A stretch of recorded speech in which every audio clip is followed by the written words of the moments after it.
please. Prayer. Can we pray in our own way, please? Thank you.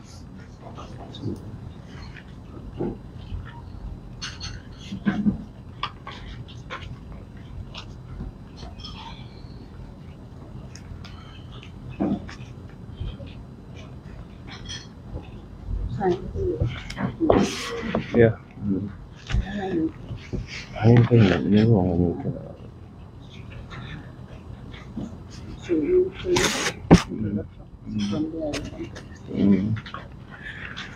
Good afternoon to you all. Welcome to the National Assembly, honorable members of the Select Committee of Regional Government, Ombudsman and the IEC.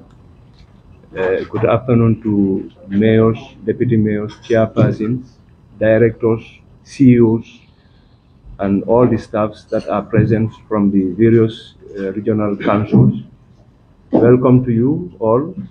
And I think you all have the agenda item, and we've already exhausted the two agenda items, and we want to thank you very much for coming to answer to this committee. The purpose of this meeting is just a briefing session, because as you know, this is the 6th legislature, and this is the new committee, Select Committee on Regional Government. So already we are going to be partners in development. So this is why we've started the briefing. Last week we were with the Minister of Local Government. So today we have you guys here so that we can know each other and look forward to a better and fruitful working relationship. So on that note, before I go further, I want my honorable members and members of this committee to introduce themselves so that you can know them. Then from there we can also go back to the floor. Thank you. Yeah, I am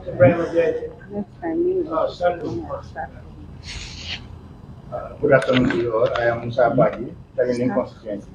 Good afternoon. I am Honorable Alaji Babu Sise, Sabasanjal constituency.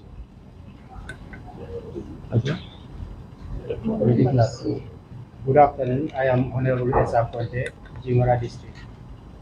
Good afternoon. I am Honorable Omar Yu, National Assembly member from Nyani.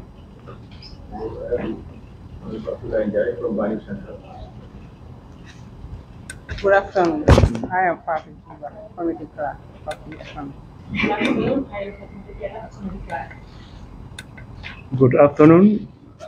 I am Honorable Suleiman Jamme of Bundung Kakunda constituency and chairperson of the Select Committee.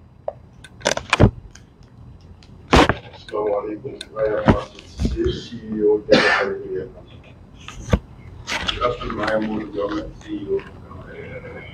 I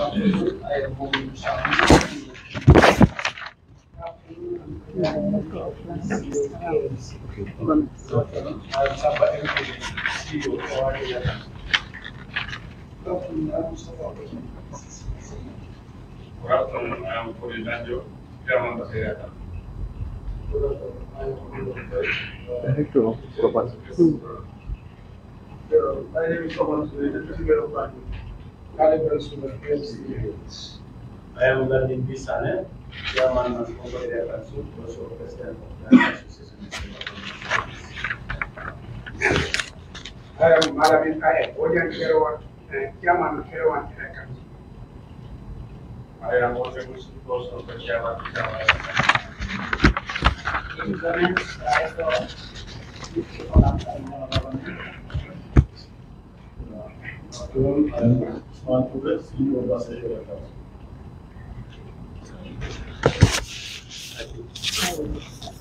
Asha, you introduce yourself, please. Yes. Director of Finance, I am Director of Finance, Kerawan Direction.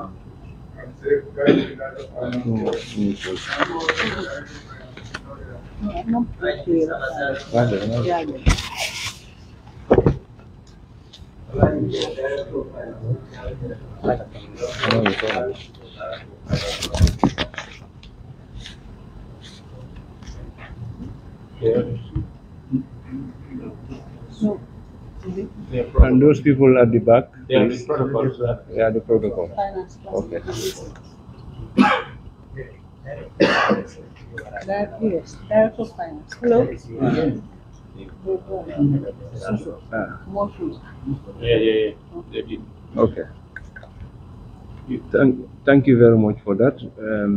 Once again, I welcome you all and to this select committee, and we want to go to agenda number 3, a statement that I should make to this committee.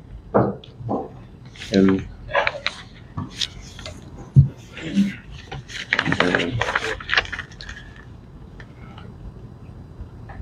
mayors, chairperson, CEOs, directors, director of governance, staff, honorable members of this select committee, clerk, support staff to the select committee, media, all other protocol duly and respectfully observed.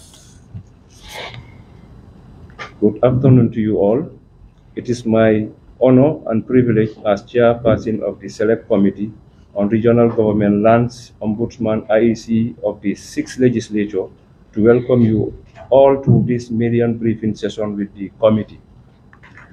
Distinguished ladies and gentlemen, the purpose of this briefing is to highlight the policy direction of the committee in relation to our operation and oversight role of the Ministry of Regional Government and Lands and its subordinate institution, as well as Ombudsman and the Independent Electoral Commission. The establishment, mandate, and terms of reference. The Select Committee on Regional Government, Lands, Ombudsman, and IEC is established by Section 109(1)(e) of the 1997 Constitution of the Republic of the Gambia and draws its mandate from Standing Order 97 of the National Assembly. It is entrusted with the responsibility of exercising the functions of the National Assembly in considering and advising upon all matters connected to regional government, lands, Ombudsman, and Independent Electoral Commission. Members of this Select Committee on Regional Government, Lands, and Ombudsman, IEC, are as follows. Honorable Suleiman Jammeh, Chairperson. Honorable Keba Jallo, Vice Chairperson. Honorable Keba K. Baro, Member. Honorable Aliu Balde, Member. Honorable Musa Baji, Member. Honorable Kemo Gasama, Member. Honorable Alaji Babu Sisi, Member. Honorable Isa Conte, Member. Honorable Dauda Jeng, Member. Honorable Ibrahim Ajete, Member. Honorable Abdullah Njai, Member. Honorable Omar Job, Member. Powers of the committee. The committee, like any other committee of the National Assembly, has powers to call for passing papers, reports, and records, and invite expert opinion in the process of its monitoring, investigation, general performance of its oversight role, and scrutiny of draft bills.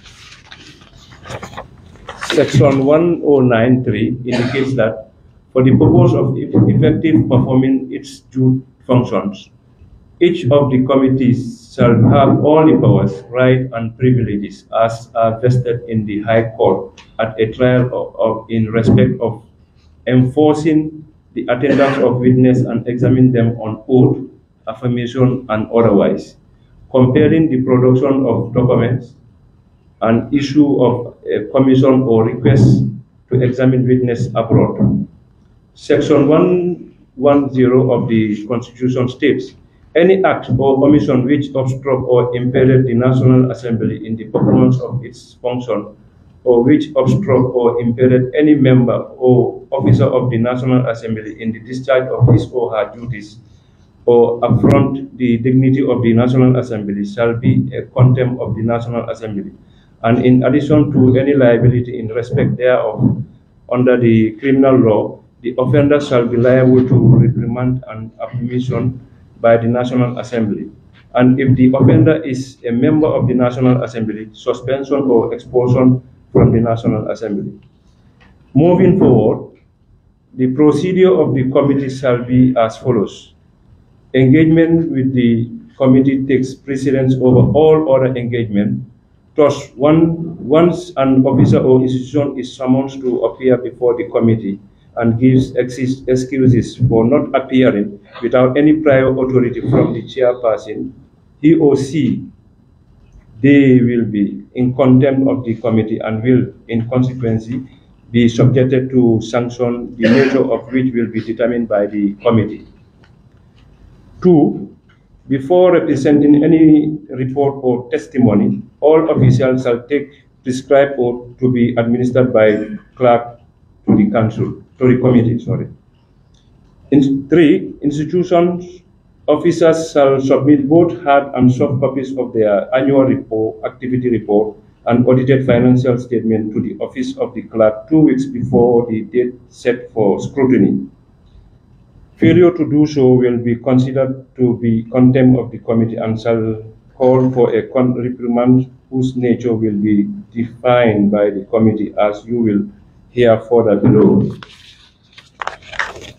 The current operational arrangement. It is against this backdrop that the Select Committee on Regional Government, Lands, Ombudsman and IEC of the 6th Legislature convened this session with the Ministry and Councils and all agencies under this purview, such as the Land Commission, departments, Community Development, Area Council, Ombudsman, Chairpersons of the Independent Electoral Commission, to brief you on how committees intend to engage with you.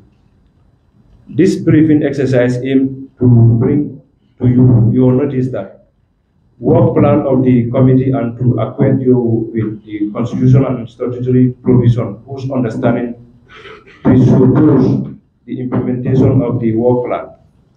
Identify the objective of establishing the committee. Explain the responsibility of the relevant stakeholders whose participation and collaboration are indispensable in monitoring the performance of regional government land administration. The Electoral Commission highlights the negative consequences of weak oversight and map out a way forward for the effective collaboration to enhance successful outcome of safeguarding respect for adherence of the fundamental and compliance with the procedure and process which make monitoring and timely intervention to prevent or remedy possible shortcomings.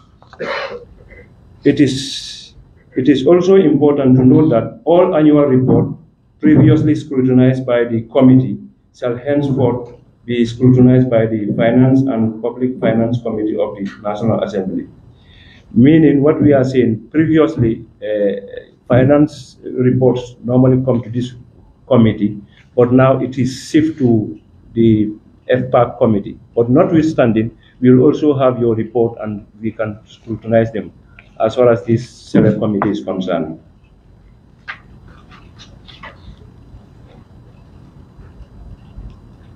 In conclusion, this committee is taking cognizance of the indispensability of the constitutional and statutory obligation to present to the National Assembly timely annual audited account and activity report of all institutions created by an Act of Parliament.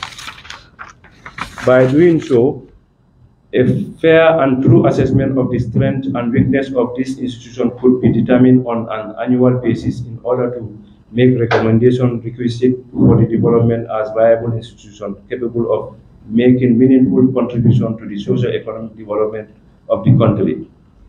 It is important to emphasize that such reports shall be scrutinized by the Standing Committee on Finance and Public Accounts Committee, even though this Select Committee can also request for such report whenever the need arises. As a result, this committee has resolved all pending reports be submitted for scrutiny by our sister committee. We look forward to a fruitful engagement in the legislative term. And on that note, I thank you very much for your kind attention. Thank you very much. One clap. Yes.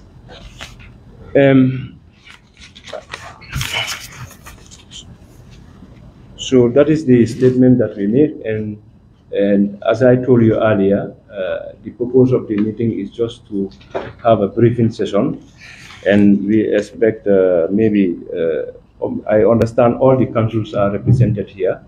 So, and we are going to agenda number 4, discussion on status and the current situation of your council, the success and challenges. The select committee is here, and definitely what we want to achieve together is to achieve a common goal and common objective. So, and as far as that is concerned, the honorable members of this committee, we are all willing to work with all the stakeholders that are under our purview. And I understand we are all partners, and we will be partners together. So whatever it happens, we are here for you, and we all want to achieve something together. So we can only do that if we are together and we work in collaboration with mutual understanding and respect. So, and as far as this committee is concerned, at least some of the members, they understand and know about area councils and stuff like that. So we can definitely help each other based on your expertise and our expertise, so that we can all get what we want, inshallah. So on that note, I want to, throw the baton to the floor for maybe to one of the area councils to.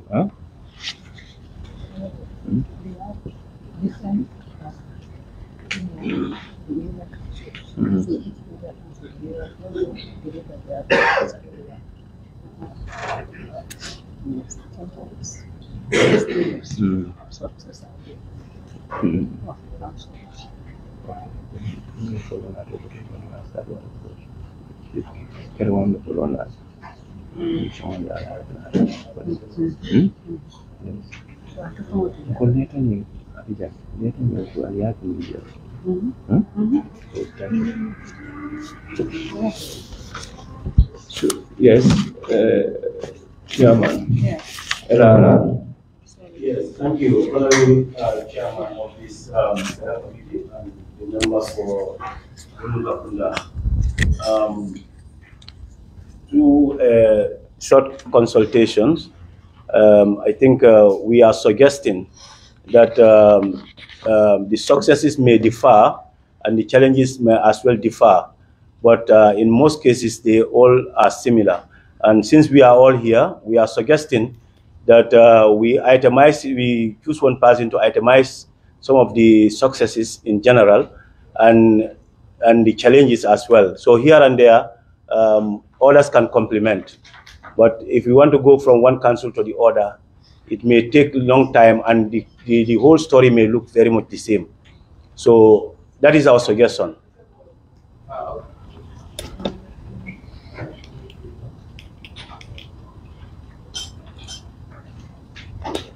And probably I will ask from my colleagues if that is still okay with all of us. Okay. Honorable Chairperson, what we are saying here, because yes, I know we all the councils, maybe they may have their general challenges, but it may differ.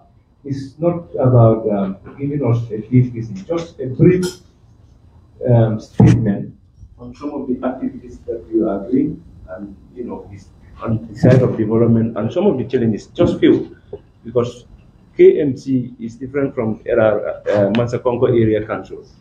So I don't know. So this is what we expect, and for you to just give us, just in brief. This is a briefing session. So, and I know each of your councils may have their own challenges, different from the other. Yes, please. Okay. I think we are invited by you. If you so decide, you do after. Yes. That was just a suggestion. Yeah, it's all right. It's okay. So if any of you want to, you can just alert all them. So if we have a list, we start calling them by one. Yeah. So, yes, we go council by council. Yeah. Yeah. Then I will start with Kerouan Area Council because chairman was here since in the morning. So, to be fair to him, it's better I give him this opportunity to start it. Thank you very much. Thank you. Yes. Yeah, I think chairman was out.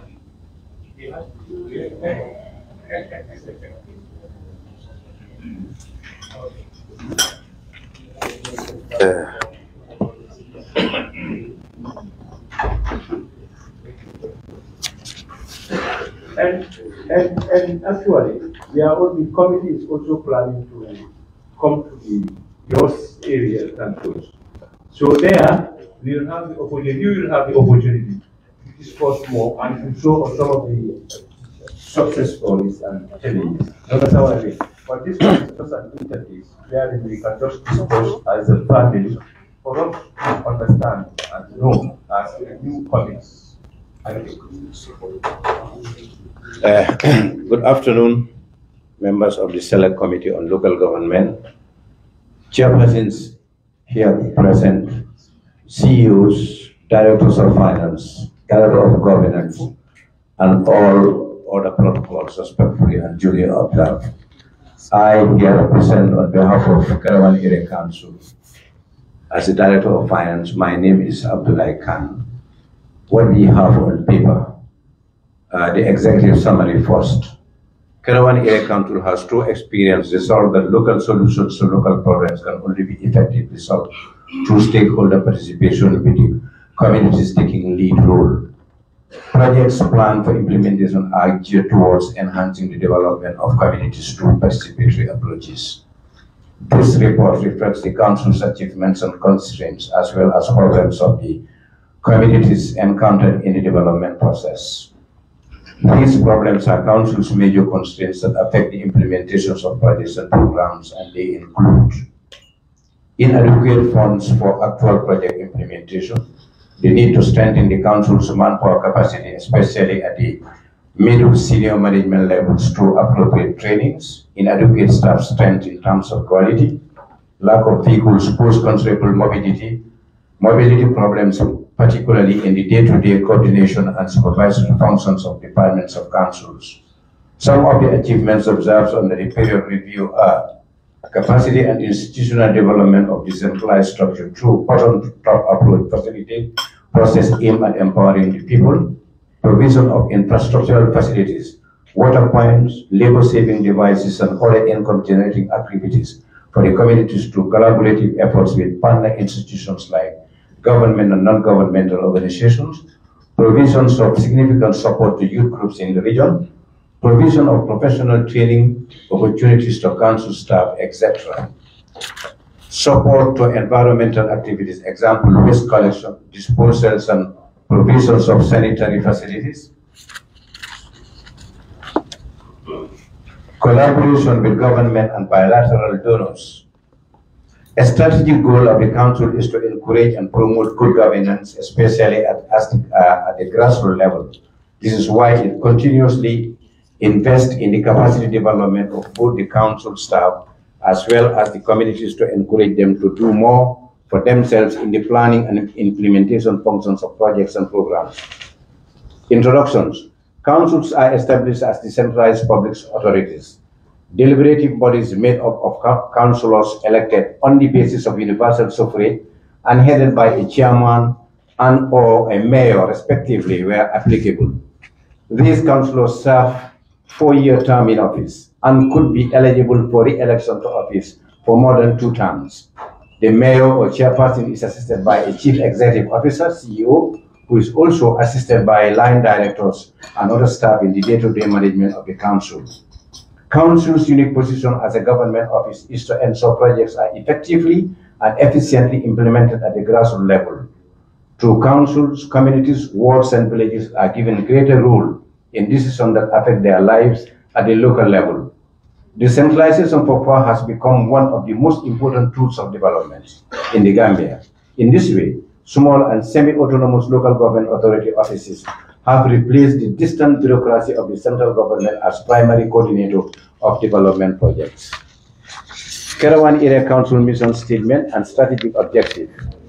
The adoption of the 2002 local government are headed in a new era of greater accountability, decentralization, and citizenry participation in development, programming, and planning. This was further reinforced by the adoption and implementation of national strategy and program for local government reforms and decentralization. These national programs and other contexts of the 1997 Constitution conspired to transform the operating environment more significantly in subsequent years. Based on the dictates of this law dispensation, the Council has to revisit the strategic objectives and mission statement aimed at enhancing its institutional relevance, responsiveness, and participation of the people in the process of decision-making as a key to sustainable development and democratic governance. It is important to begin by saying that promoting and enhancing community and social development of sustainable basis in the Gambia and North Bank region in particular, where poverty and related phenomena are visible characteristics and hence impediments to development, are both challenging and interesting. The challenges in the operating environment require not only relevance and flexibility of approach, but also a framework conducive for meaningful and qualitative participation of the stakeholders in process. Caravan Area Council over the last 5 years is a response to the changing and emerging community needs and development trends has been flexible in this direction. In this regard, and in the context of governments of local government reform and decentralization policy, the Council mission statement reads, KAC is committed to supporting community-driven development projects that improve the lives of people in the North Bank region, especially those of the least privileged. From the above mission statement, the strategic objectives of Caravan Area Councils can be summarized as follows: to implement a wide range of successful development projects determined by the felt needs of the communities, to help promote promising students get access to basic and higher level education with a greater chance of employment, to improve the lives and livelihoods of North Bank residents through sustainable development projects, to improve Council's human resources by enhancing accountability and expanding capacity, to ensure that Council's finances are efficient, accountable, and transparent, to improve Council's revenue collection, bringing in more funds and ensuring transparency. Development Projects 2018, number of projects and descriptions and their locations. 1. Access road to Caravan Market from highway, Caravan Ward. 2. New seed store, Bantanding Wolof, Kerjarga Ward. 3. Seed store rehabilitation, Ker Alaji Malik, Kerjarga Ward. Number 4. Hand pump well repairs, Kerwali, Kerjarga Ward. Number 5. Hand pump well repairs, Bantanding Tuklur, Kerjarga Ward. Number 6. Hand pump well repairs, Maria Samba Nyarro, Sele Kenya Ward. Number 7. Hand pump well repairs, Kersele, Kerjarga Ward. Road works, Kerngur, Kerjarga Ward. The Caravan Area Council continues to pay the 8.30% of its contribution towards the implementation of the REDIP groundworks projects in the region. Below is the list of payments for each project site.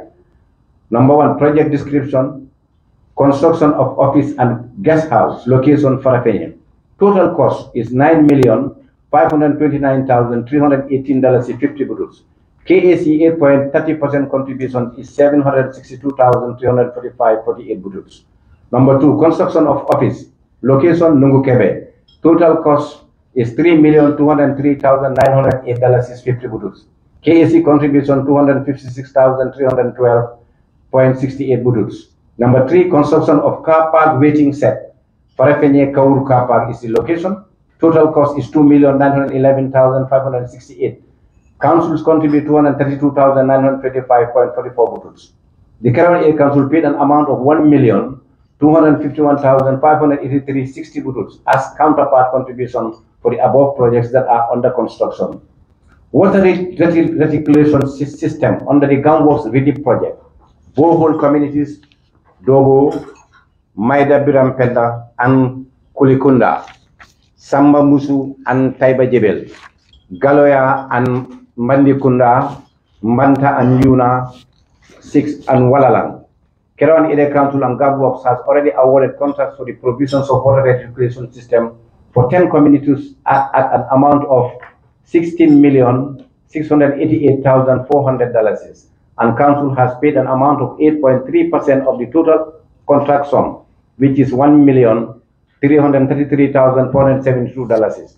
The contract is awarded to Waterman Africa, and works shall commence soon. Projects implemented in 2019: name, location, and ward. 1. Bohol, Sinchupalen, Sanyal. 2. Solar lights, Kerwali and Abdul Fadi, Kerjarga ward. Number 3. Market rehabilitation, Barafish Market, SAO. Number 4. Bohol, Darussalam, ward, Kerawan. Number 5. Passenger waiting, location Farafenye Baribu Car Park, ward is Farafenye. Number 5. Street lights, bulb replacement, ward is location is Kerawan, Salikenya, Njabakunda, and Bani. Number 6, Bohol support is Kiringonyan and Kerjarga. Number 7, funding youth convergence, North Bank Youth Region. Number 8, support to Kuntaya Health Center. Project implemented in 2020. Strategic priority 1, education, health, nutrition, water, and sanitation. Number 1, drilling of 4 borehole water rectification system. Dekode, Upper Nyumi District. Medina Manen, Lower Nyumi District. KAC Kerawan Office, Lower Nyumi District, Lower Badibu District. KAC Farafenye Office, Upper Badibu District.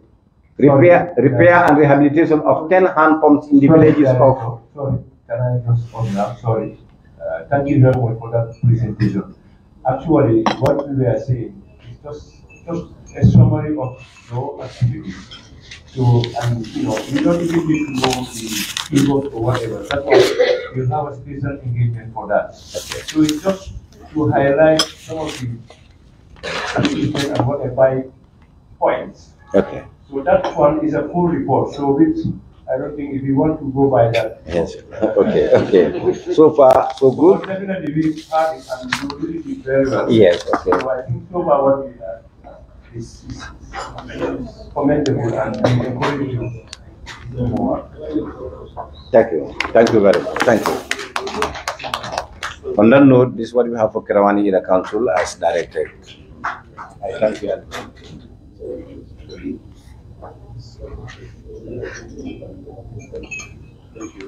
So yes, basically, what I still want to say here is that these reports, maybe when we come on our field we can give to all 10 minutes over it. And then there we can have direct contact.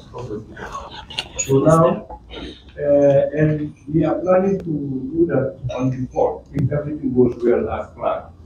So we will start it within the greater Banyan area, then to the up-country, please. So you expect us. I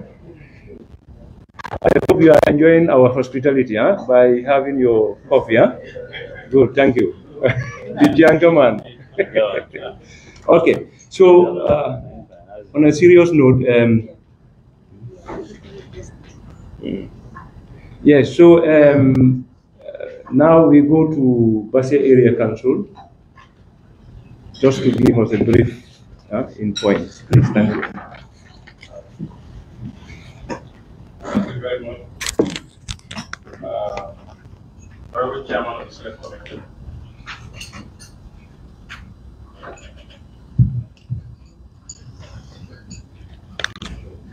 Thank you very much, Honorable Chairman of the Select Committee. Once again, good afternoon to you all. It's a pleasure for me to sit right in front of the Select Committee today to give a brief summary or a brief report pertaining to Basse Area Council. As we all know, Basse Area Council is the 8th council within the local government fraternity, which is in URL. Over the period under review, Basse Area Council has evolved significantly. Evolved in the sense that Basse Area Council carry a lot of activities that can change or that have already changed the life and livelihoods of the people of the URL. Over the period under review, Basse Area Councils embarks on accessibility, which is construction of bridges and feeder roads within the region, provision of water boreholes within the region, and with a lot of digital activities that the various boards have also conducted in their various areas. But notwithstanding, as we all know, we are guided by the Local Government Act, and we all know that the Local Government Act needs to be looked into. We know there are a lot of gaps in the Local Government Act. For the past 3-4 years, we have been advocating for it, but nothing has been done to it up to now. And with the coming of the new legislative, we are also appealing to the new legislative to look into it to see that the Local Government Act comes under review. As I said, there are a lot of gaps in the Local Government Act. As area council chairman,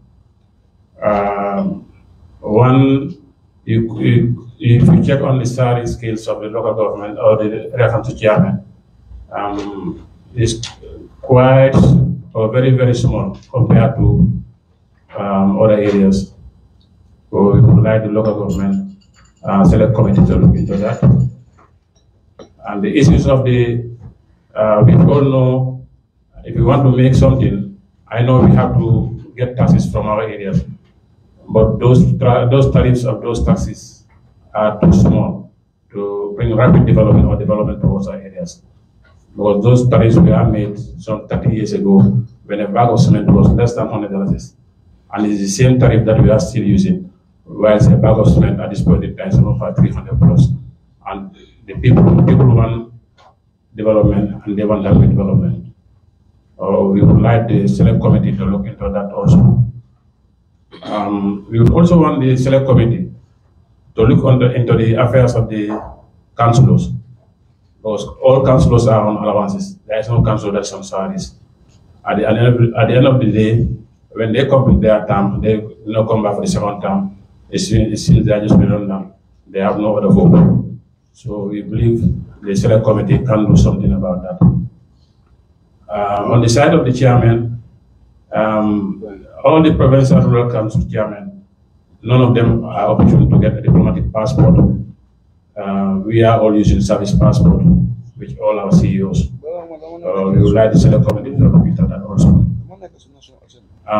The other thing that we would also like the select committee to look into is the Local Government Act and other acts. There was a time when PFM, Public Finance Management, called all councils to one of the hotels for discussion on this act. There are too many acts presently because all these institutions have their acts, but the acts are conflicting. I think the select committee should do something to bring these acts on board so that they can be harmonized and see how best it's going to suit each and every institution that is operating within the country. If I may come now to some of the challenges of my council, as I said earlier on, the tariff needs to be revisited. Since the outbreak of the pandemic, which is COVID, councils have been suffering. They have been trying, though I know the central government helped us at least about 6 to 7 months on salaries, but still now things are not good, because if you go to people to collect your taxes, what they always emphasize is, we don't have food to eat, how can we pay our taxes? So people are not paying taxes as expected.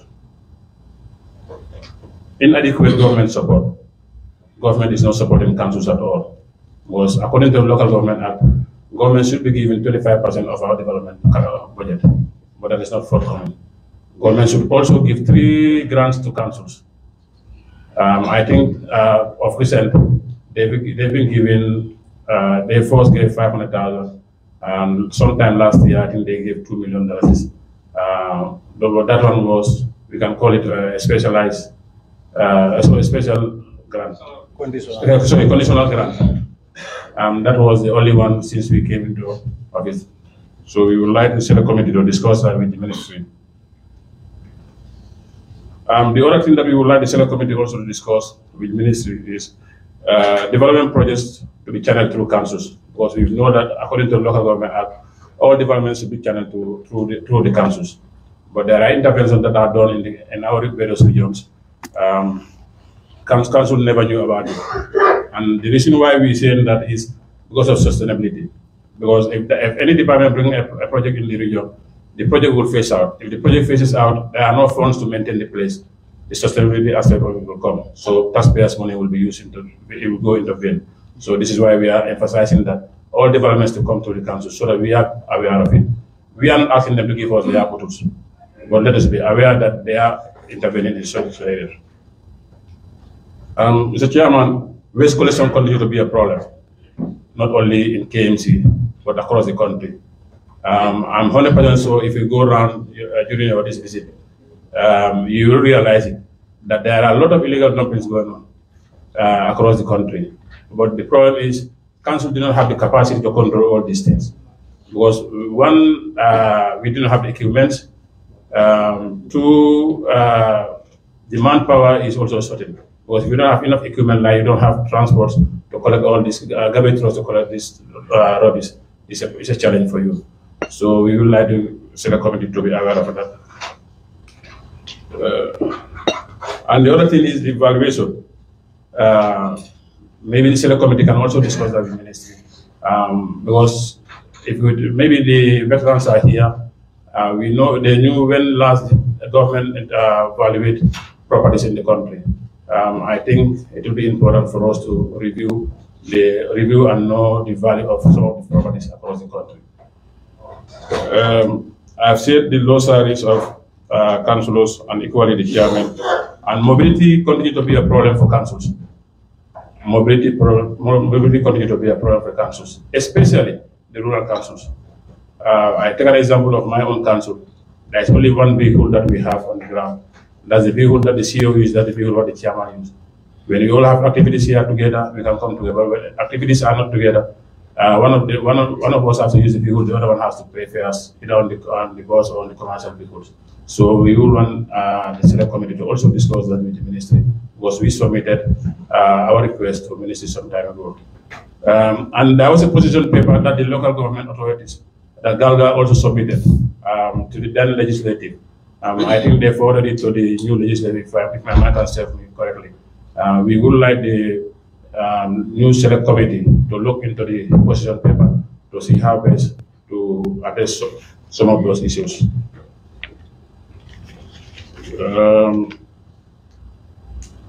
To cut my speech short, some of the recommendations are already highlighted, which is the taxes and decentralized bodies to be empowered for effective and efficient delivery of goods and services. Central government to fulfill its commitment to subvention and grants. Councils to be entry points, that have already been said. Provision of, Mr. Chairman, I think I'll draw my speech here and give chance to others. But these are some of the things that I wanted to highlight as far as the council is concerned. For that presentation. Thank you so much. Still, I must emphasize, let's just, because most of these things, we will have to, so let's just make it, points. There are certain challenges, those are general challenges that affects all the area councils. But we're talking about your country, no area council, okay? So on that note, I call on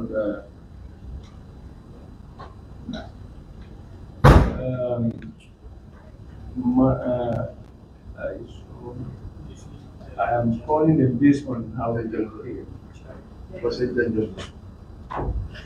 Yes. Okay.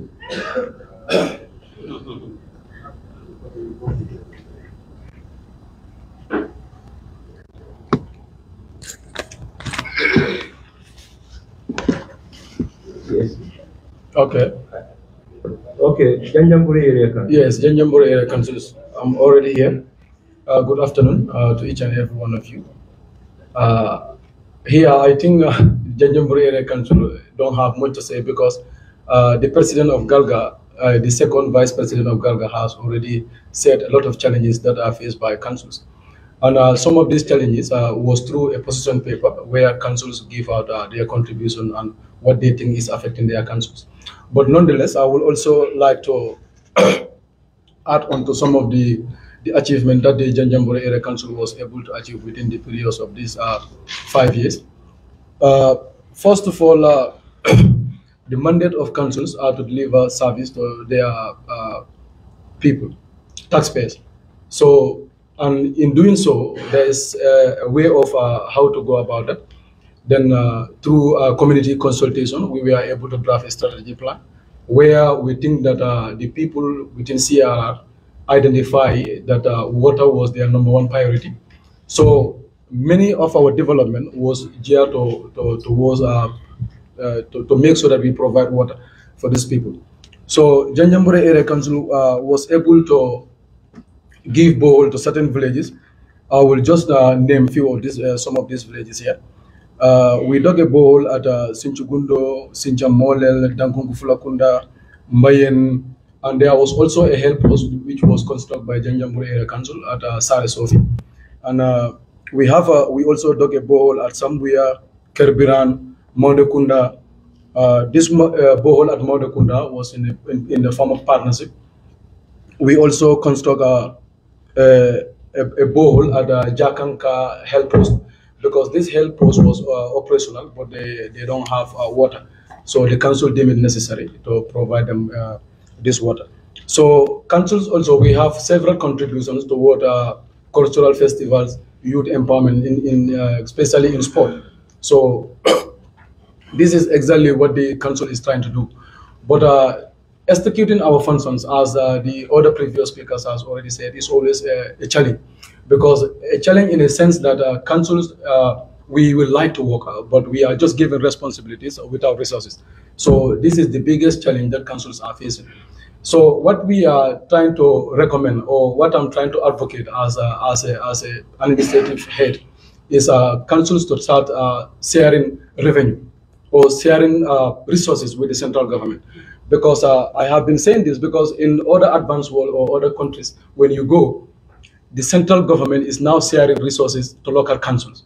Like in CRR, I have mentioned it earlier here. Like in CRR, if they are collecting 100 million from GRA, so at least 50 million have to stay with CRR so that the development can be shared and balanced. Because as for me, as I'm representing from the local council, always what I see, everything is centered within the Greater Banjul. And I think people, we have to start to look into those things. We have to realize those things. Because for me, I was just even talking to my CEO along the way coming. If roads within the Greater Banjul or within the central level, where people are moving, where we have ministers, where we have all these people around, the roads are not fixed. So I am wondering how long will it take for somebody at CRR to have those roads. This is why I'm always advocating for equal sharing of resources. If these people are focusing at the central level here, the councils and their municipality councillors will also focus to deliver service to their people. So the saddest part here in this country is like, in many of our gatherings, we tend to forget about councils. And I think when we are calling for sustainable development that will reach the people at the fastest way, I think is to engage councils.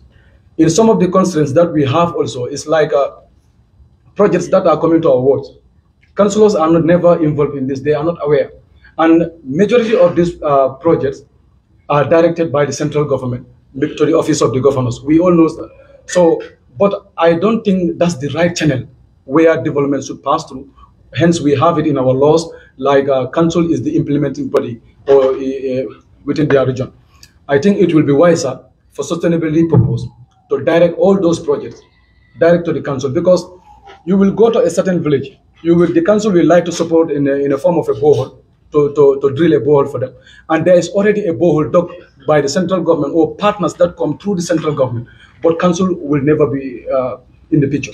So now a borehole will be dug, it will not be finalized. So when you want to intervene, they will tell you that there is a borehole that is already started. So many people will see it as a waste again to duplicate the same effort. Now the other one is not completed, and somebody who wanted to dig them a fresh borehole and complete it have no access. So this is why we are trying to make it clear here through the help of the Select Committee, through the help of the National Assembly. We want you people to start taking council seriously and start debating about councils here. Because it's very rare where we see the National Assembly debating about council, trying to defend councils. I'm not saying you are not doing it, but it's not up for what people expect. Because for me, I once raised it, I said, it's good to pay alcalis, it's very fine. But you are paying alcalos, and that was legislated through this parliament, but they forget about councils, like councillors. We only have 120 councillors, unless if you multiply or you additionally add the nominated ones. So I think it will be wiser to pay those people also, so that they can be able to execute their functions. But you will see a councillor with 50 villages, 45 villages, you are not mobile, you are not paying salary. So your job, you will do it, but it's going to be very difficult. So this is what councils are facing, and we all know it. Councils are not empowered, not by the central government, and we are also challenging the Select Committee, because it's not the first time people are tabling our problem with you people, and we will like you people to take it seriously and make a difference. That's my contribution. Thank you. Thank you very much, Vice Chair. Yes, basically based on what you said, I think this is a new Select Committee of this schedule, and definitely I think we are all here for one common goal, that is for us to take our responsibility as a Select Committee to, at least achieve something collectively, because I said it here when I was talking. So, and we will do our best. And on that note, now I call the KMC, County Municipal Council, to give us their report. Good afternoon. I first greet the chairman, Mr. Honorable Suleiman Jammeh of Kakunda, and the Select Committee on Local Government. I greet the President of Galga and Chairman of Mansa Konko Area Council, my fellow chairmen and mayors and directors and CEOs. I think KMC has the biggest success of all these councils because the chairman is from KMC. So I think I want to register that success first. Secondly, I think this Select Committee is the luckiest because the chairman is a two-term former councillor and now an honorable. So there's nothing he doesn't know about councils. And I see fellow councillors who have become members of this Select Committee. So I think we have a lot of hope and expectation in this committee's success over the years. For KMC, there's many things to discuss, but like the chairman said, they will visit our council, so we'll keep it very short and point form. We have successes in waste collection. I think the Mbalit project is one of those. Through a PPP, now KMC owns 24 new trucks with 10 skid bins, and each ward has a dedicated truck assigned to them. We also have the BMZ project, which is an upgrade of the Bakote dump site facility, valued at 42 million, which is donated by the German government in partnership with KMC and SOS, who all have counterpart contributions. Also, we have fenced the Bakote dump site with a value of about $8 million. We also have several grants. Several grants, I don't think I can name all of them, but the most significant grant is the KETP, which is the Canifing Environmental Transformation Program, which is EU-sponsored, worth €3 million or $180 million. Over the years, we have also introduced bylaws, first of its kind for KMC, which covers several areas of community governance. We have also looked at institutional restructuring, introduction of the anti-littering unit, GIS unit, and we have increased our municipal police from 40 to 200 personnel. We have also established several sister city links, including, well, several, no need to name all of them. We have also engaged in several infrastructure projects, some rehabilitation and others brand new projects, several markets and parks all under construction or already being constructed. We also have been able to boost our revenue from 100 million in 2018 to 250 million in 2021, which is a major success. We have also opened several ward offices. Every councillor has a dedicated ward office for your operations and your WDC operations, and a $200,000 annual subvention to the WDC. So I think maybe government can learn from that. We have challenges, of course, several challenges, some unique and some general. Some of the challenges are such as the GT board.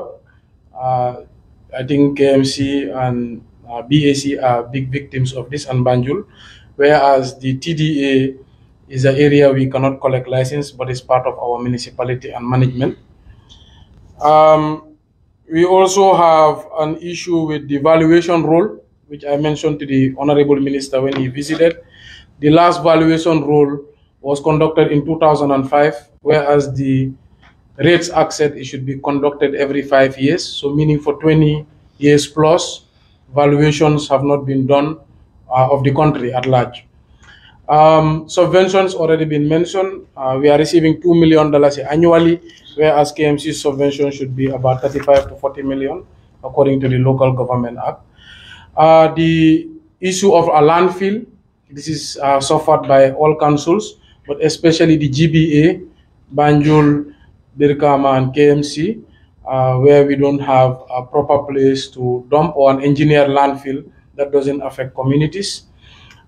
We also have an issue of limited land in our municipality, creating pressure on rent and land values. And the rent tribunal is no longer under KMC, but under Kanifi Magistrate Court. We also have challenges of recruitment, because the Local Government Service Commission, which was under councils, is now unified and under the central government. That creates delays and of course, an issue of governance. Land use planning is not under us. We cannot allocate land, we cannot plan, we cannot zone, we cannot have leases for our own land.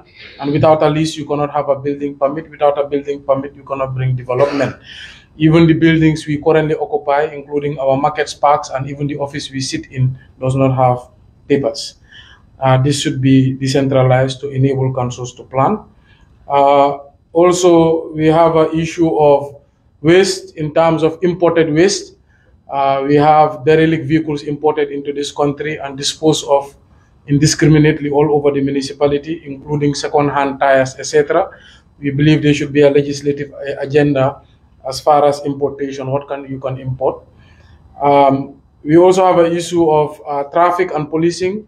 The IG visited us. He said that definitely he agrees that councils should have a bigger say on policing and traffic control within their municipality. And this will then enable us to manage parking and the flow of traffic, etc. I think the challenges are numerous. I cannot name all. I will allow the other councils to come in. But like I said, we once again want to register our hope and our high expectations in this select committee, given that we see members from our fraternity and given that the chairman himself is an experienced member of council. I thank you all.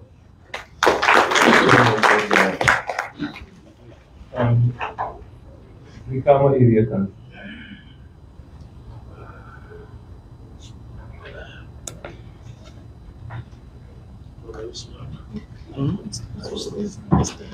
Sure.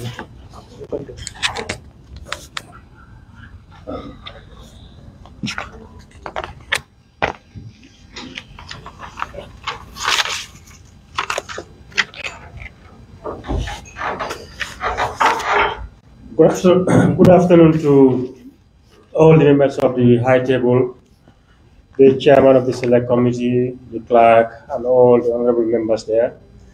My colleague, chairman and mayors, the directors, deputy mayors, senior management of various councils.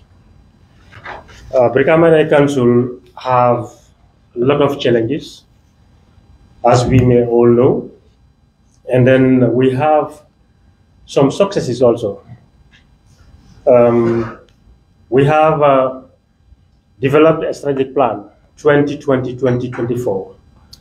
And then this is divided into 7 strategic priorities: provision and extension of water and electricity, waste collection management and sanitation, waste collection management and sanitation, road infrastructure development, support to boosting economic and social activity, support to strengthening education and health services provision, environment and climate change mitigation and adaptation, enhancing revenue collection and administrative efficiency. These are the 7 strategic priorities that we've got. And then we have also got so many things that Brikama Council was able to do. Some of our activities was validation of strategic blueprint 2020-2024, and then launching of the digital tax collection system. It was first of its kind in the history of the Gambia. Review of local government act and finance, financial accounting manual. So this is 2009. Integration of Nemakunku market, which is in Wellingara Ward. Response to COVID-19 pandemic. These are some of the intervention areas. And then just to summarize, which I believe, as the chairman of the select committee mentioned, that we will have a tentative meeting in our various councils, just to browse it, and then for a quick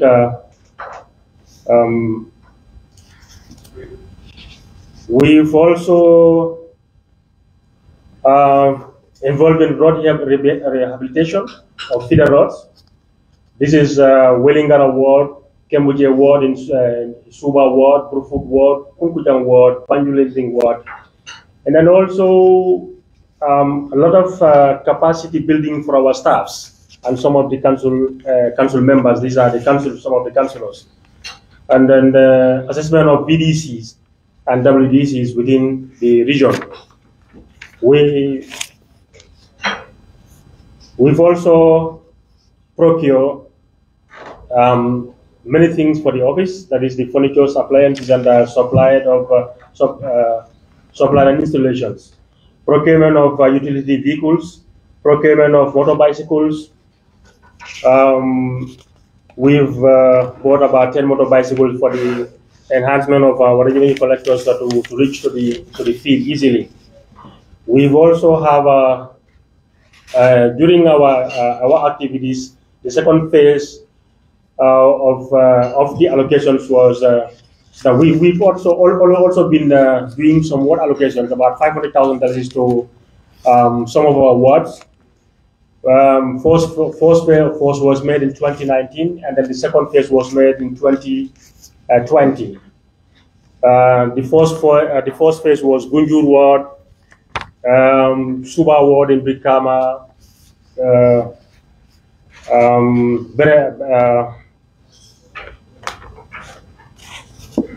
Suba Ward in Brikama,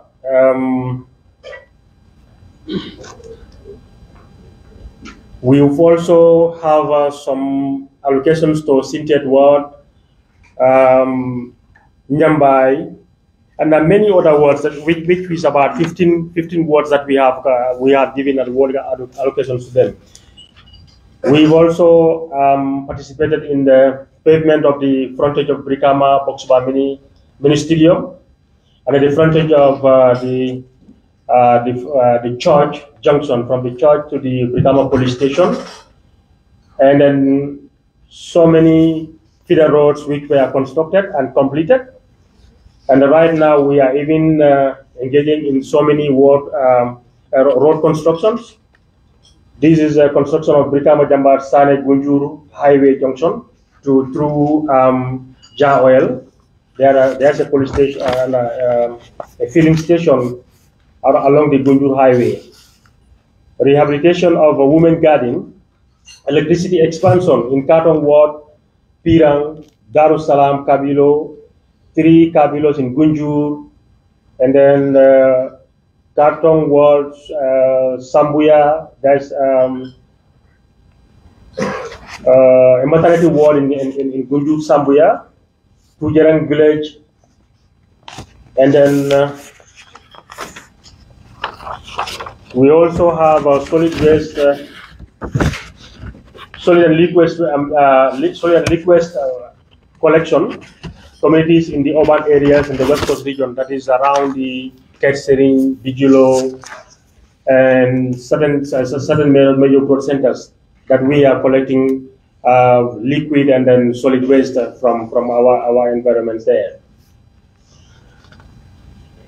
Just to name few of our successes, we also have a lot of challenges. Challenges like rapid urbanization, which has given us a lot of problems in the waste collection and management, and which we believe should be a concerted effort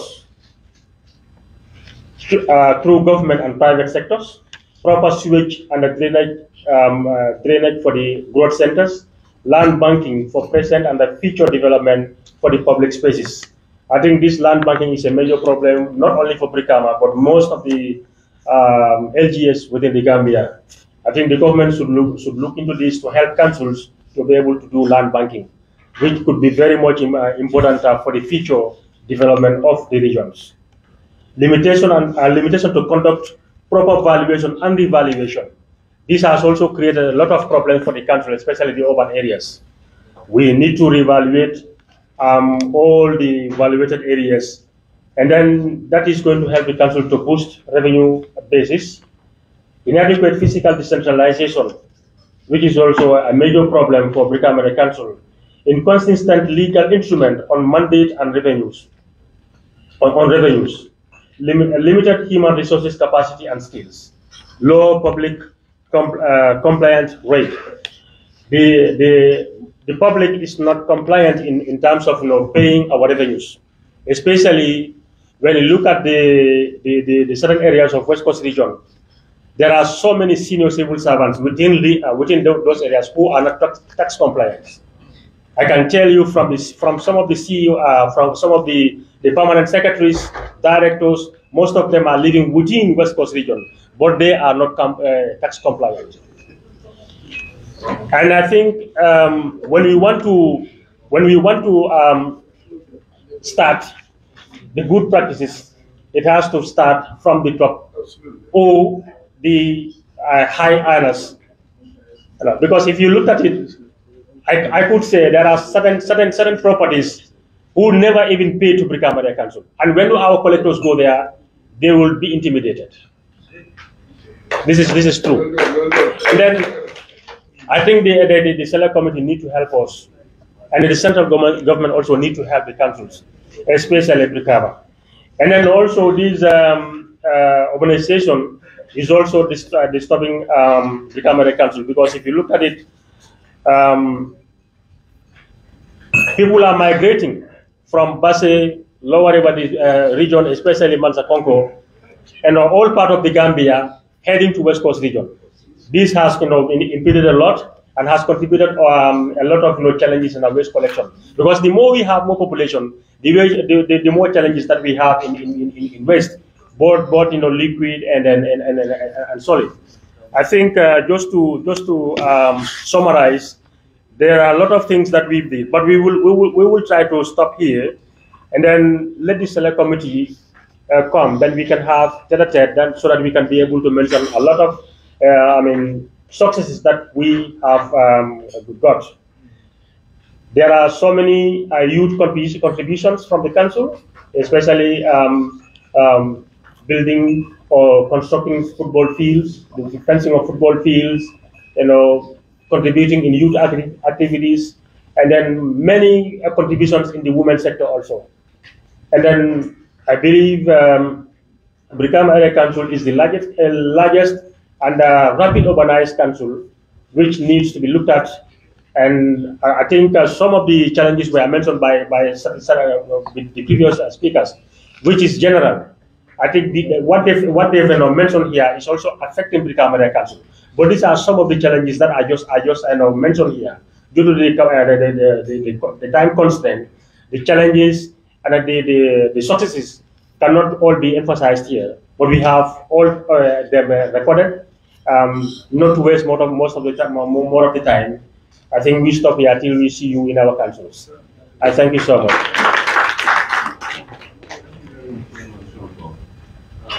Now we go to Thank you very much. Thank you very much, Honorable Chairman and member for Bunduga Kunda, representing Badibu in Congo. You have studied. Yes. Honorable National Assembly members, Select Committee members, honorable colleagues, chairpersons and mayors, deputies, chief executive officers, staff, directors of various area councils or local government authorities, staff of the assembly, all protocols duly observed, especially our colleagues in the media. Thank you very much for being here. With regards to the task at hand, I think, as the chairman rightly said, I will try to briefly introduce as to what we've been doing at Mansakonko Area Council.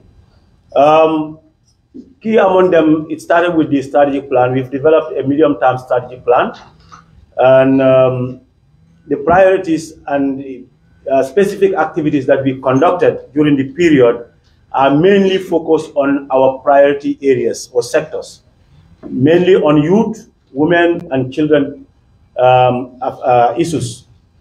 And on that, the key focus was provision of water facilities to the communities. Everybody else in Mansakonko will tell you, or in the council will tell you, once we have some funds, the first priority or the first activity we'll think of, we never spend more than $1 million without providing one borehole. At least anytime we spend $1 million, you know one borehole is done. So water was our major focus at the Mansakonko Area Council. Second to that, a bit on infrastructure. I know some of you have already been exposed to some infrastructural development in Mansakonko, and one among them is our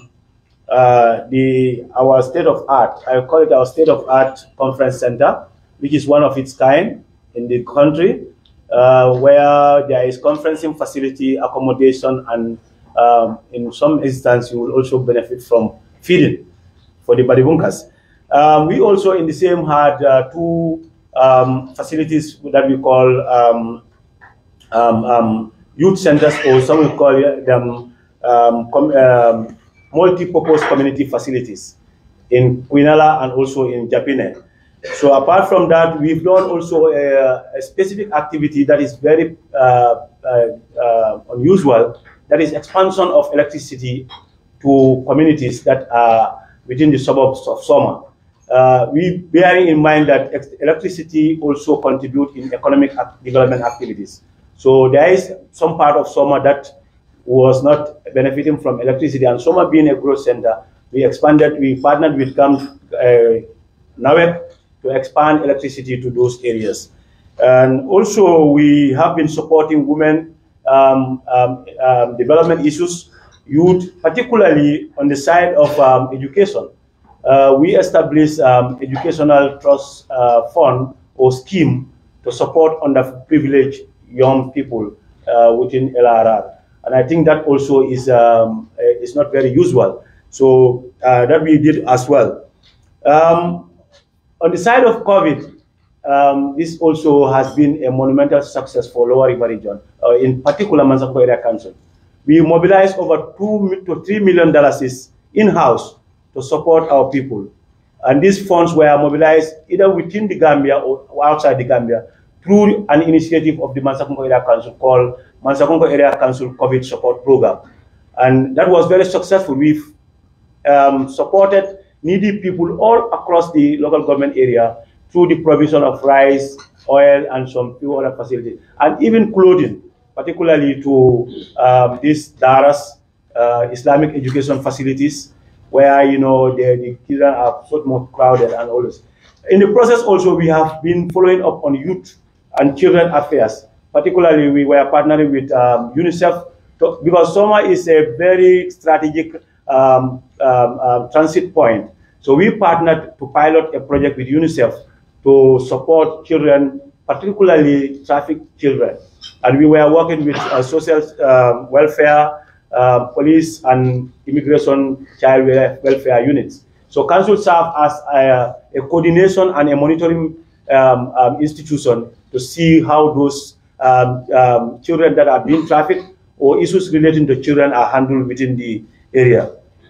And one of the other successes is to acquire that big building in Soma, just adjacent to the main office or within the main premises of Mansanko Area Council, through the collaboration of the Ministry of Lands and Regional Governments, from the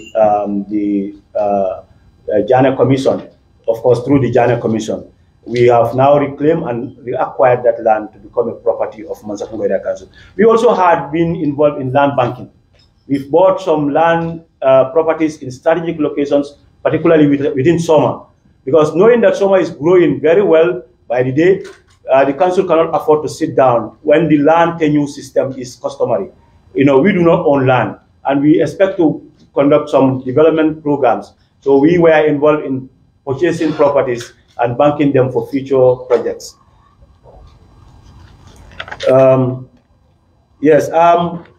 I think basically we were also able to increase on our revenue. I already told you we have a conference center, and this conference center is bringing us extra revenue. But internally, from our traditional revenue source also, we were able to come up with strategies. Management was able to put in strategies so that our revenue base is increased within the period. I think others are just similar to what my colleagues have said, some of the achievements that we have done. But one particular achievement was community outreach. We've been involved on systematic engagement with our public, with our communities. We call it town hall meetings. We were going to each ward, engaging them on what we are doing. And this is to promote transparency and accountability, but also to build the image of councils. Because we've heard and seen here and there, people are saying, council, these people are eating our money. But sometimes they do not know how much do they give to council and how much more council is giving back. Do that commensurate what they bring in revenue, paying to us as revenue, and the projects that are going back to them. So we have to discuss, and we were able to do that, and that has been very successful because it has brought us closer to our own people. And I think that is one big success, and I will encourage everybody else to go into that, because there and then some of the misconceptions will be reduced between us and our people, taxpayers. Challenges are very similar to what my colleagues have said, but as the president of Galga, with the permission of the chairman of this select committee, I will cross boundaries from Mansakonko to the national level to outline some of the basic general challenges as well, apart from that of Mansakonko. Mansakonko, my friend, has said compliance. Compliance is an issue. People sometimes, they find it difficult to pay their revenues based on series of factors. We are paying, you are not bringing our service, or so and so. So those issues with compliance is there. Also, one of the challenges is with regards to capacity. Of course, capacity is not enough. I always say that anywhere. Councils, I think we've seen some changes in the councils. We have been successful in trying to employ or trying to introduce, adjustments that will, bring councils up to task. And I think everybody in this country have seen that, and that is general to all the councils. Service provision has increased, quality has increased, and a lot of other things. And that is because we are able to look inward and see how we build on our capacity. But still, there is much more to do to alleviate, to improve on our capacity through employment or recruitment of quality staff. But here the hindrance is legislature. I will come to that, and that is straightforward. All what is in our act needs to be looked at. That is a very big hindrance. It's a shoot on the foot. We cannot say we want to go for decentralization and we go halfway. Gambia has gone 20 years into decentralization and local governance. Since 2000, the act has been here and two. What more have we done to realize decentralization and local governance? So we have been dragging our foot. You know, if we say decentralization, we should look at how we give trust and confidence to the people so that we are able to recruit. I have said it in our past engagement here, and I will say that I will say it more and more again. We do not have the privilege to employ our own desired quality staff. Instead, privilege is given to a centralized local service commission that is employing for us. This is nowhere in a civilized local government system or decentralized system. If we are said to be decentralized, we should be having the trust and confidence should be given on us to select our own, to recruit our own. So that is a very big challenge, and I think the select committee needs to know that. And that is all within the legal framework. That needs to be adjusted. The other challenge is, from the point of view of Galga as the head, we have a directorate of governance. You go to many countries, they have Ministry of Devolution, Ministry of Decentralization and Local Governance. We are only having a directorate. What does that mean, a directorate? We don't even have a full-blown department. What does that mean? A director. When will our issues be tabled? Who is going to make decision? We have to go. A director is there. A deputy permanent secretary is there. A permanent secretary is there. A minister is there. So when will if we are serious about decentralization, when will the issues of governance, local governance and decentralization reach the minister?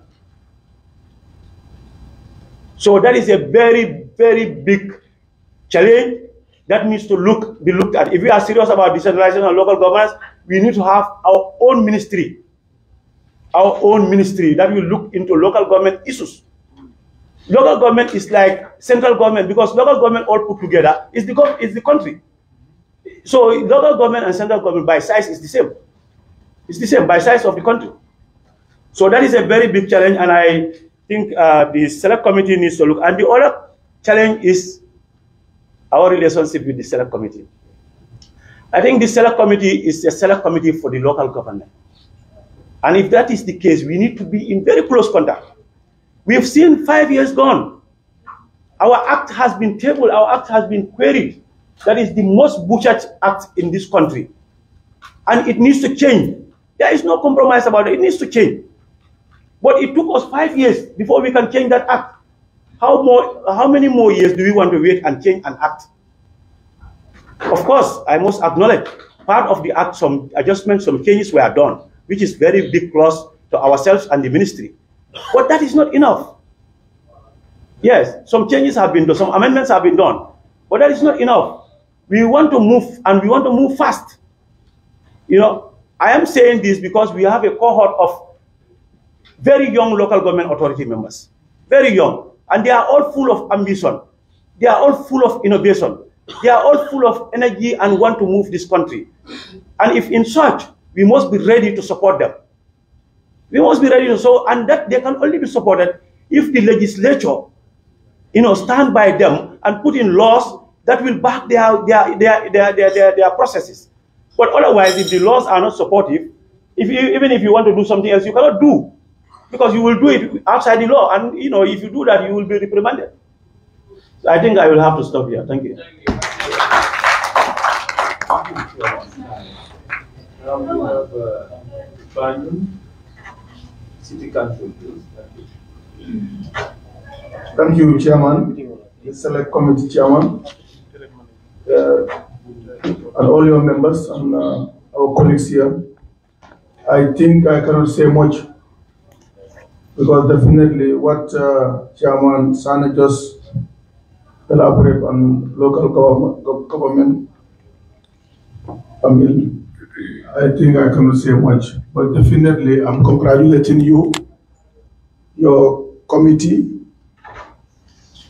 I mean, for the elections, and we hope that you can take it to the next level.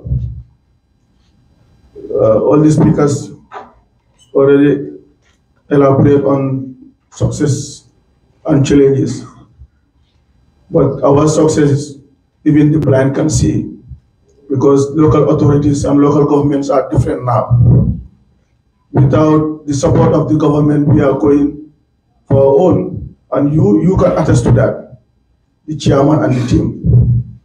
So we rely on you people to support yourself, not only supporting us, but supporting yourself, because you are from a level to another level. So you know more than anybody now, and you have the powers, as you said, to make difference. Because I cannot understand central government competing local government. You know, we are having only that method in the Gambia here. You know, and definitely I don't think it's something which is correct. You should encourage the local government, because without any development in your country, when you are a serious, a country competing the local government, they should support us, and we are the local authorities who can develop this country. So I cannot say it more. We have a lot of successes.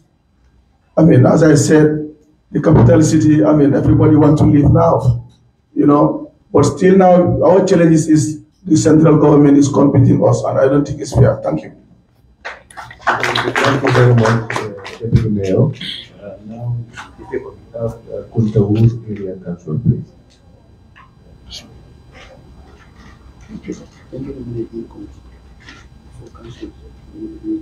Why is that?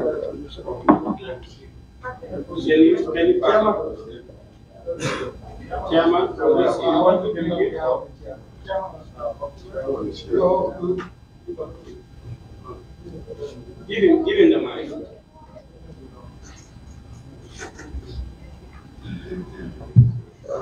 Thank you very much, everyone. Greetings to the Select Committee and the Chairperson of the Select Committee on Local Government, Ombudsman And Iec, the Mayor and Chairpersons present, the CEOs, Directors, and the media. I am Momodu Sambu, presenting on behalf of the Chairman and the entire Kuntawur Area Council. Kuntawur Area Council is one of the 8 LGAs in this country, and by population is 99,108 people living in Kuntawur area, local government area. This is given by the 2013 census. Kuntawur Area Council, or Kuntawur Local Government Area, is the poorest region in the Gambia, and given the population and the poverty dimension of the LGA, we develop a strategic development plan, and one of the thematic areas about the strategic development plan is the provision of water and waste collection. The reason what gives us the interest is, if you look at the provision, the water target, the global water target for the provision of potable and drinking water worldwide should be 85%. And Gambia is 75%, and Kuntawur we have only 35%. So this arose the council to prioritize the provision of water as far as the LGA is concerned. So we have about 5 thematic areas, but that's the number one. If you look at the projects we implement within the year from January to date, Kuntawur Area Council is able to provide a borehole fully funded by the council in Bayen village. We are able to provide a borehole, it's a cluster borehole for 2 villages, Kofa and Bundu, fully funded by the council. We are also able to provide a borehole fully funded by the council from January to date in Jamakin. We also procured 8 motor bicycles for our revenue collectors for better resource mobilization. We are also training 2 of our staffs at master's level and 1 at accountancy level for the skills and service delivery. We are also able to send 10 youths to NYSS for skills acquisition.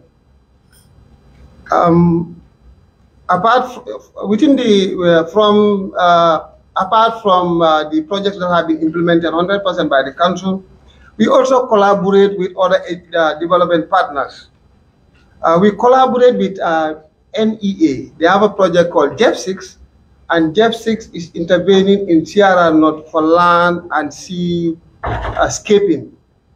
The project has already made a study, and the study has been validated and implementation has started. The project will help to restore some of our rice fields. The currently challenged hippo attacks on our rice field also will be converted to an opportunity where hippo sanctuaries will be created. People can go and watch and pay to council, and it will serve as a source of revenue. Bird sanctuary also will be created because it's also another challenge for farmers. So this is the project. This is what the project is intend to achieve in the next 5 years. We also collaborate with UNCDF. UNCDF has just handed about 2 boreholes, one in Malo and one in Kuja with community garden, and currently an expansion of another 6 projects in another 6 wards within Sierra North. We also, in collaboration with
Overhaul. For this overhaul, a consultant was hired to track the length and breadth of this country, engage people at the local level to get their opinion, which we refer to as the regional consultations. The regional consultations were done when government was about to kickstart the national consultations.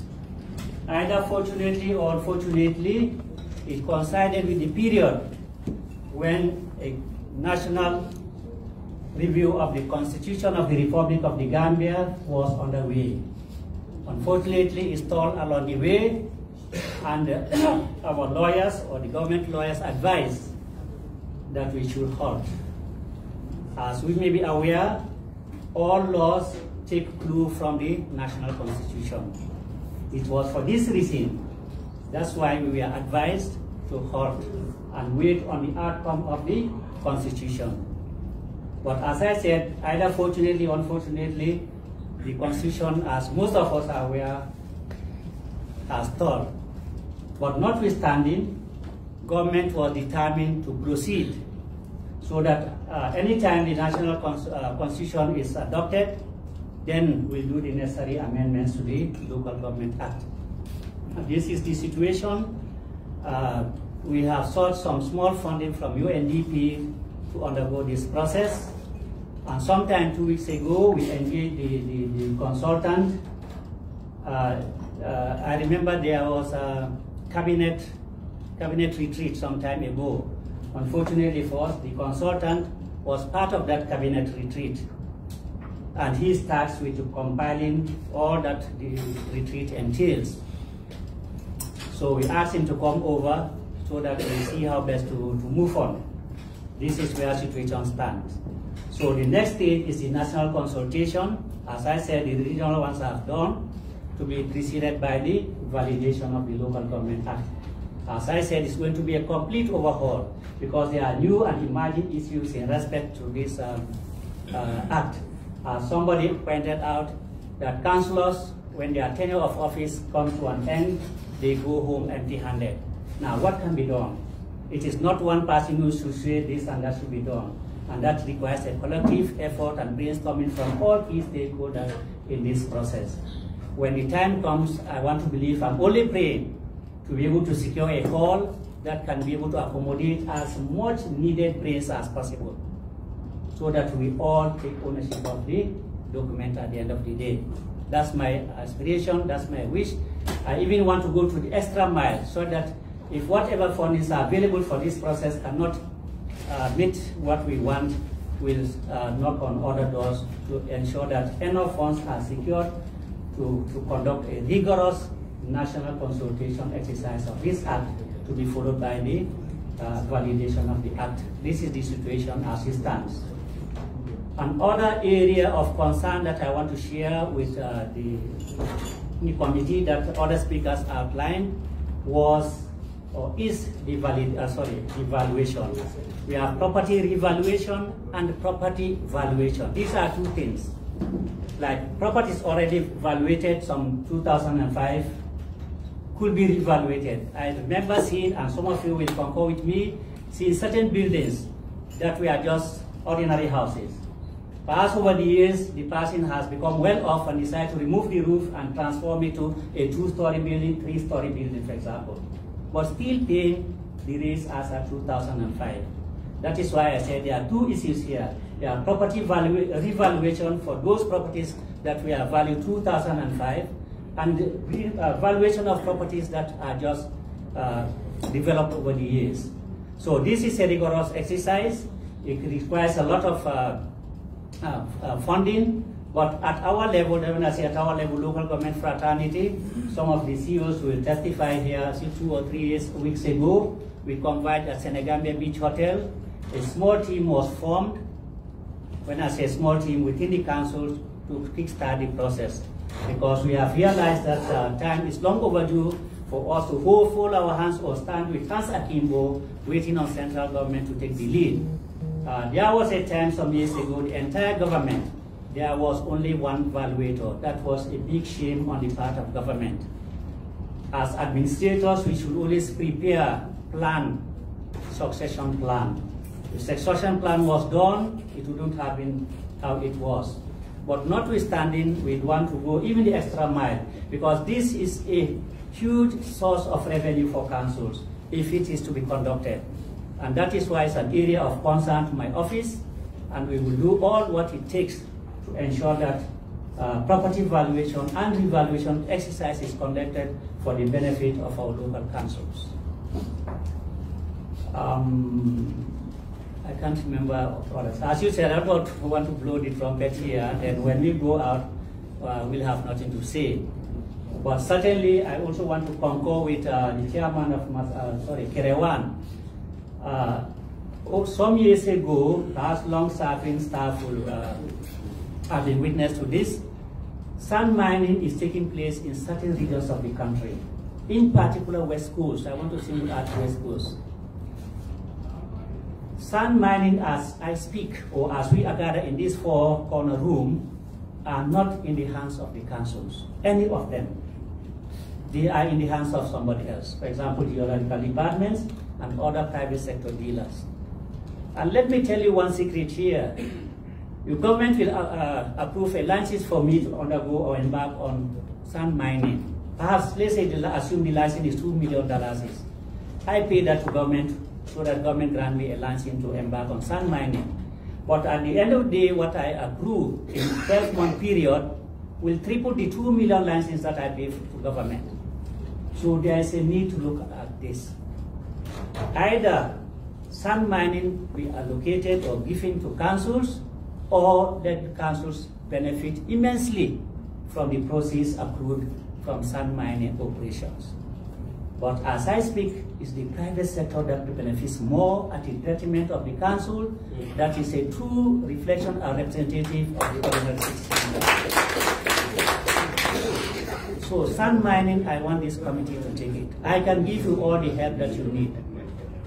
My ministry, some years ago, used to handle this. That is the former regime. I was in the heart of it. Week in, week out, I go with my driver, no escort. Anyway, Allah was my escort.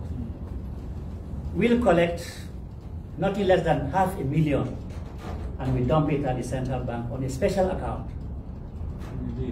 What happens to that funds? My role was just to collect from the side money side and dump it into account. What happens thereafter was beyond my role. I have no say about that.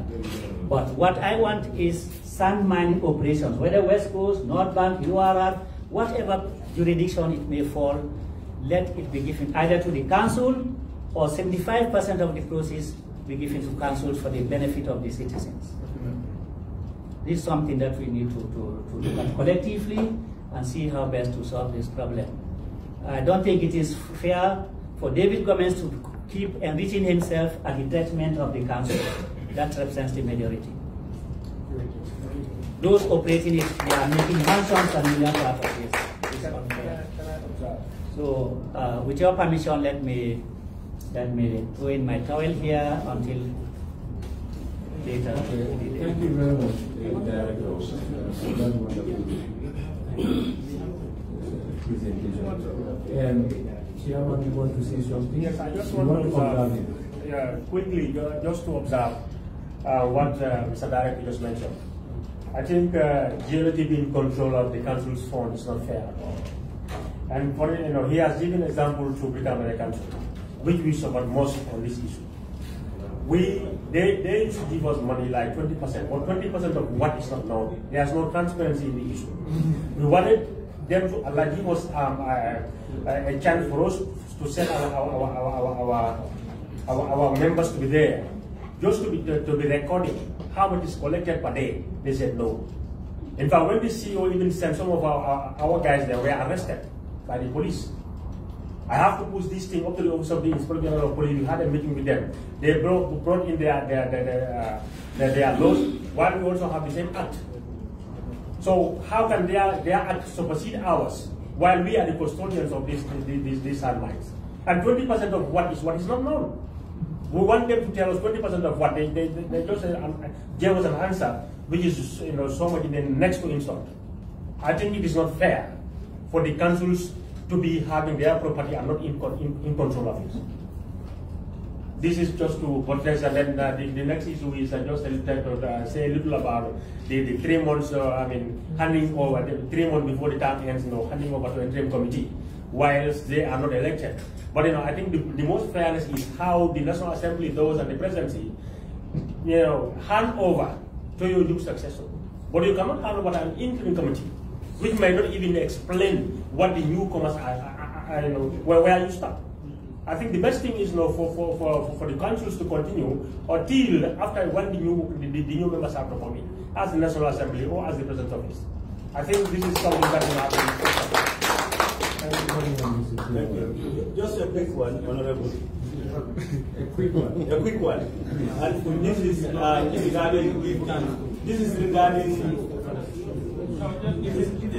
regarding security, Honorable.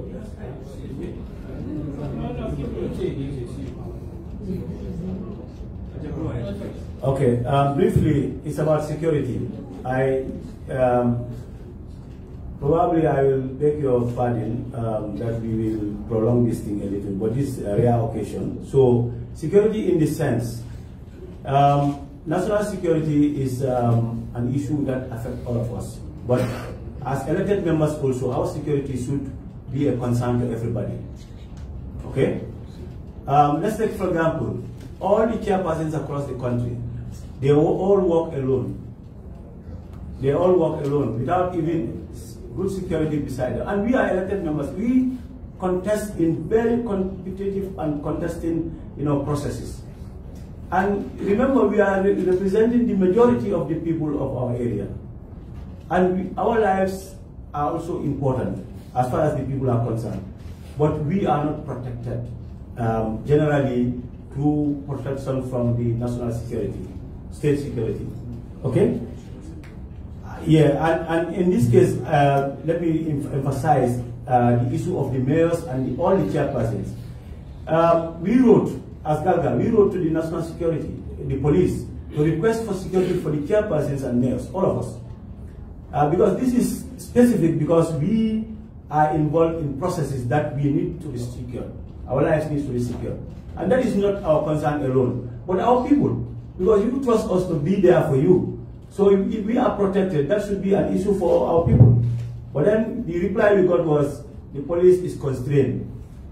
I don't know how probably certain that is, or what might be the underpinning factor that is pushing that statement. But I think the chairpersons and mayors should be priorities. But when you say local government, we are government of the area. And if we are chairpersons, it means we are the presidents of the area. If we cannot be protected, and somebody is telling us that because the police is undermanned, when we are seeing, for ourselves, how police are routinely being used in other functions, that may not surpass, or that may not be as important as our issue, that is a question. So, but as the State Select Committee, it is our responsibility to inform you. These are issues we are keeping quite with, because we think we do not have direct power to do something about it. But as partners in development, we can work with you and through you to solve and address some of these issues. Thank you. Thank you very much.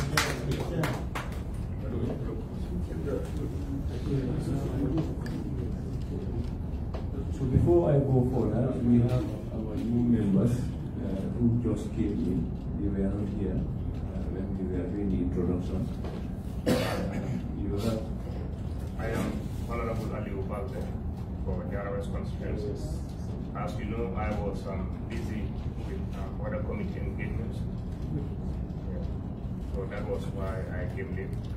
I had 3 committees at the same time, so I decided to come and join.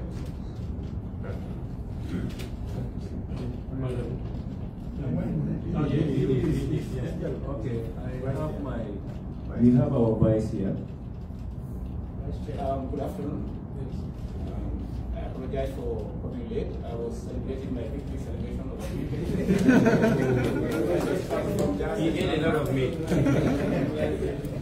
Because I value this committee, so this is why I want to stay at home. I have to drive. I appreciate you have a chance.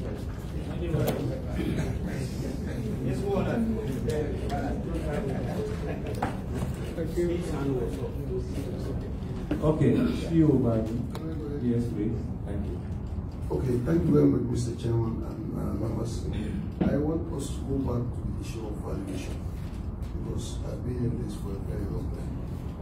And first of all, I would like to take the opportunity for being very open on this issue. Yeah, sure. Before, I asked myself, are they adequate? Because the arrangement was some time ago a UNV, that's a UN volunteer, was secured to give a crash training course to all the to work with all the local government authorities. So the guy successfully came to the Gambia, but spent only some few months, and then because of family or social reasons, he had to go back to his country. So those that were trained were supposed to form the basis of this nationwide problem solving to go around. But I ask myself, if you're talking about valuation, it's a very professionalized area. Can we rely on people who just did a 6 months crash training course on valuation to unleash them onto the community to go into the valuation? That's a multi-million-dollar question.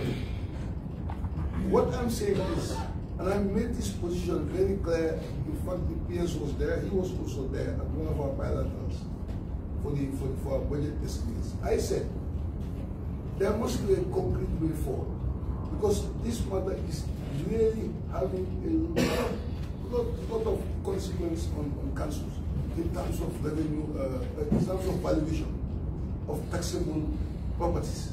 So what I think we should do is, in this country at this particular point in time, there are farms, small-scale Gambian farms who are specialized in valuation matters.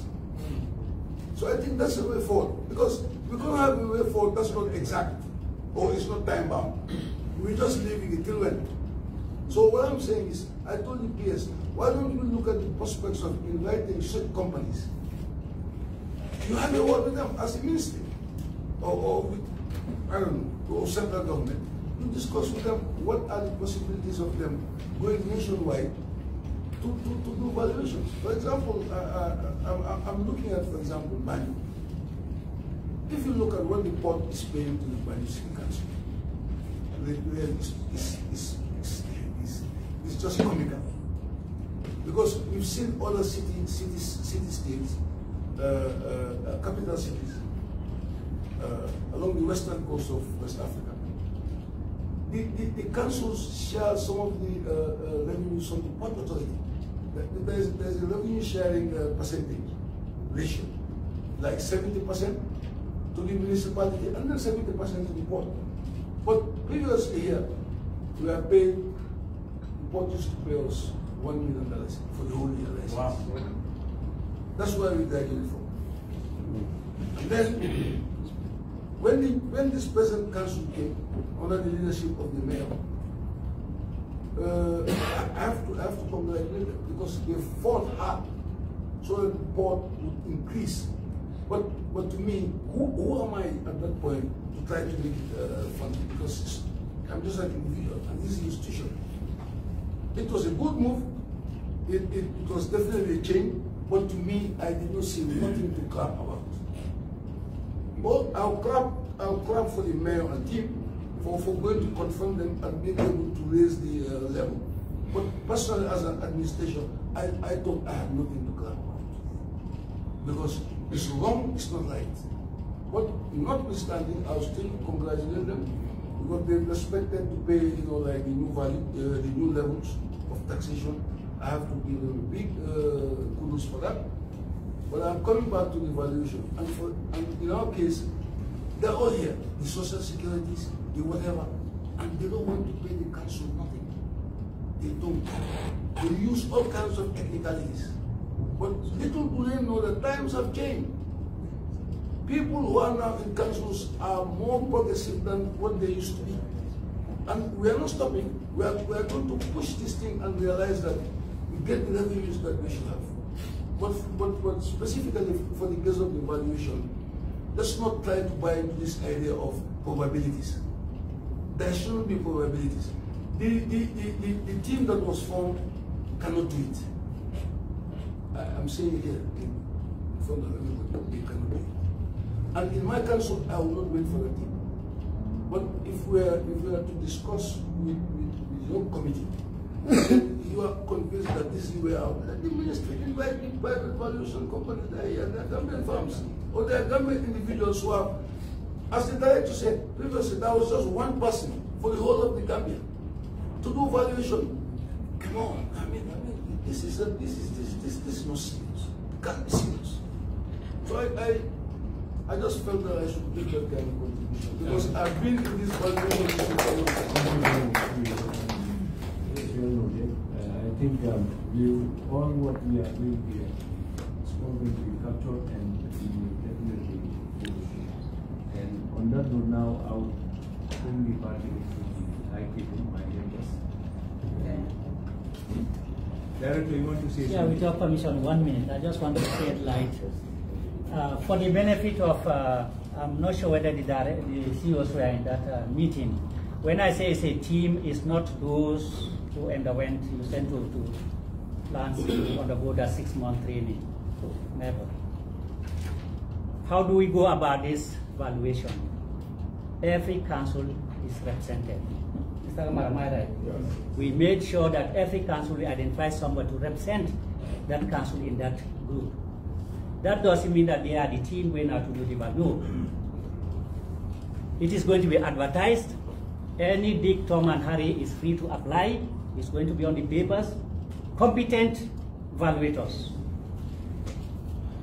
One condition that we intend to attach to whoever is going to win that is those that you send to undergo that training with the UNV volunteer, is that he or she is going to bring them on board, so that during the period of evaluation, that group will be learning 1 or 2 things before the expiration of the evaluation period. It could be a national, it could be an international consultant. I don't know who will win, but it's not that clique that underwent that 6 months training. No. I just want to clarify that. Thank you very much for that clarification. Now,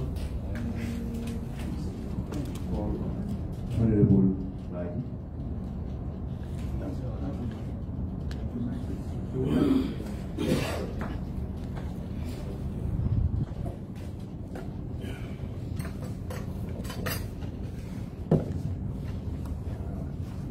Thank you very much, Honorable Chair. Good afternoon, colleagues. Good afternoon, Mayor, Deputy Mayor, Chairman, CEOs, Directors, Director of Local Governance, and all other protocols respectfully observed. I would like to, first and foremost, extend my heartfelt gratitude to all of you for serving our people at the grassroots level. I want to particularly commend all of you with regards to some of these positive strides you have taken at your various councils. Despite all the odds, we've seen certain councils have risen beyond the odds to bring certain transformative development in their regions or in their councils. This is commendable, it's indeed commendable, but that notwithstanding, we still have some challenges. And then we, as a committee, we want to have a legacy. Some of us who went through councils, we know, we are familiar, we are au fait with some of the issues that you have raised here. And then I want to be part of that legacy that will bring that transformation with regards to decentralization. That is the one legacy I want to be part of. But to start with, from the committee that we've inherited, the previous committee of the 5th legislature, there is something they call terminal reports. And one of the challenges they've raised in that report is the backlog of reports that they don't have from councils, activity reports, I mean. And this is one aspect that hinders their impact with regard as far as their community works are concerned. They've also highlighted a lot of challenges when they went on tour, and then some of which we are going through that report as well. And then we hope that when we do come on the tour, like the chairman has mentioned, we will find some changes regarding some of the things you have discussed with them. But we hope that the issue of activity reports will be a thing of the past, because we will rely on it heavily to smoothen our path for development. Now, I am a proponent of decentralization. I believe that the thing that is holding us back in Africa is because we do not implement the decentralizations that we put in our books. Most of the times we write good laws, good things, but then at the end of the day, what we implement is absolutely contrary to what are in the laws. In our meetings previously, most of the issues you have raised here, we even raised the question of land policy, and then even this local government review. And then I was quick to note that according to the PS, that the review process has been done and it's at cabinet level. I'm not sure whether it tallies well with what the Director of Governance has said in regards to what is holding it, but then it needs validation. And then we know our committee will play a pivotal role and we made it clear here because it has to come through this committee. We only hope the review captures all the good practices in modern states that ensures that the decentralization takes effect as it should.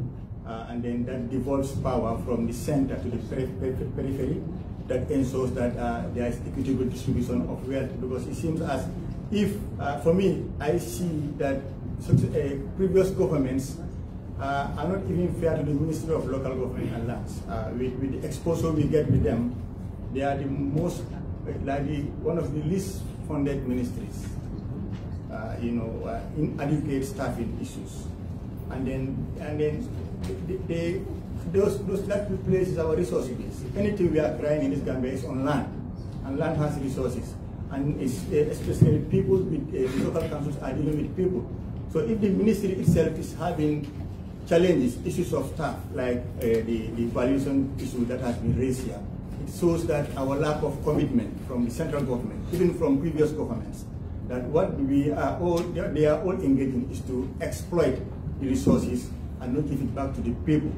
And then when you cannot talk about decentralization, when you don't also transfer knowledge, transfer skills to the councils, and then some councils have done a lot, like somebody mentioned, they are sponsoring some 2 or 3 people on masters. But how many of their staffs are being sponsored by central government to go on masters, to go and acquire skills to ensure that they effectively do their job? So at one point I was fortunate to go on a tour to pay a visit to Kuntawur when they had that fire incident. I was appalled. It was disheartening to see a regional council in that kind of settlement. You get discouraged. So it shows a real lack of seriousness from a part of our governments to help the grassroots to develop, to decentralize the distribution of wealth. So our committee, we can rest assured. Can assure you that we will work with you. We are here to collaborate with you, and then work as a team to ensure that all the shortfalls in the local government acts are addressed. All the issues that hinders effective distribution of wealth, decentralization are addressed, because even the issue of these interim committees are all wrong. And then we believe elected officials must be accountable to the people. It's the people that so if we are saying now we have attained democracy, that democracy must be seen to be implemented. We cannot continue to use clauses that says it gives democracy decentralization on one end but controls it at another end. It must give it full-fledged to the councils to manage the resources of the people so that the grassroots can benefit. We hope that the government will cooperate with us and all councils to ensure that, because this is what we all proud of, that the new government is the champion of democracy. So that democracy has to be seen, and Parliament should work towards that to ensure that that dividend is consolidated. So on that note, I can assure you that personally and on behalf of the committee, we will work hand in hand to ensure that all the shortcomings with regards to your work and your operations are addressed. Thank you very much. Thank you very much. Thank you so much. Honorable Conte, please. Thank you so much, Honorable Chairman, Director of Local Governance, Lord Mayor, Deputy Mayor, Chairman of various area councils, CEOs, finance directors, honorable members, the media. Assalamu alaikum wa rahmatullahi wa barakatuh. Not forgetting our support staff, our able class. I really want to thank you for the good work that you are doing for us. Mr. Chairman, I am really delighted to be part of this gathering today to hear from our gallant mayors and chairmen. You know, we call them here to brief us their successes and their constraints, the challenges that they are facing, and that they just did. Now it is up to us to right what is wrong. I want to take this opportunity also to thank each and every one of you for accepting to take up the challenge. In Africa, leadership is always a challenge. So when you take up a responsibility, it's a challenge that you will live with until when God knows. So accepting to take the challenge, we thank you so much. But because what you do for the people, for ourselves.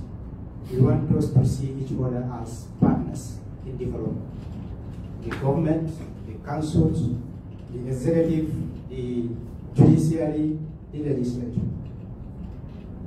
As long as we are working in unison and harmony, we see the Gambia where we want. But as far as we looking at each other with the political lens, we'll have a problem. So here, if you look at us here, we members of the committee, we are from different political, parties. We have different political ideologies. But as far as we are in this house, it is the national development that we are interested in. Having listened to all of you and been living with all of you, some of you, and being in the system, I know where the problem lies. Our problem is not competence, lack of competence. We have highly competent people in the councils. We have highly competent people in the executive, let's say in the ministries. But our problem here is politics. We look at each other with a political lens. Sometimes you look at us, it is a shame. As a nation, you say we want to develop, and we start pulling each other's leg, as he has said. Let the truth be given who it is true. Let us give the right to the person that it is true. We have our laws, the Constitution, which supersede all the legislation, supersede all the laws in this country. We have our various institutional, policies. Let us try to go by this. In your suggestions, in your presentations, we really, see that there is a need for a legislative review if we want to have a better system in the country. And for that, we want to assure you, as far as this committee is concerned, as far as the philosophy we have, as we speak today, I don't know whether it's going to take tomorrow. We will do it, inshallah. But as the saying goes, he who claims equity must come with a clean hand. I don't know how Honorable was able to snag that from me. This is something that I noted, because when we came here, we inherited a report, this terminal report. Councils, departments, institutions were written to submit their reports, their activity plan reports. We want to thank Pasay Area Council. Out of all the council, they are the only council that submitted their reports. What are the others doing about that? And for us to have a fruitful working relationship, we need to respect, give each other that respect, and also to collaborate, give each other the documents that will enhance effective delivery of our various services. So this particular committee, we are really serious about this, and the women business. What happened in 2021, we don't want it to repeat itself. We won't mind if you still have the reports, let them be submitted. It will also guide us to not only to put check and balance on you, but also to know exactly these constraints, the challenges that you are facing. You see, we are not, we don't have any clue of what you are going through, apart from those that we are living with the councils and working with them. If you didn't have this opportunity to give us these revelations, what a report will do, please. Let us make sure we collaborate.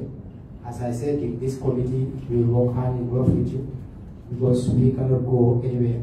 We cannot proceed. We cannot develop as a nation if the government and the local government are working in parallel lines. These are interrelated institutions. As he has said, local government is half of the government, because it includes everybody. Now, I am here as a National Assembly. I just represent the Constitution. He is here as a chairman. He is responsible for all the URR people, their welfare and their rights. So we need to work hand in glove. We're going to engage everybody, the councils, the chairman, the mayors, especially the CEOs.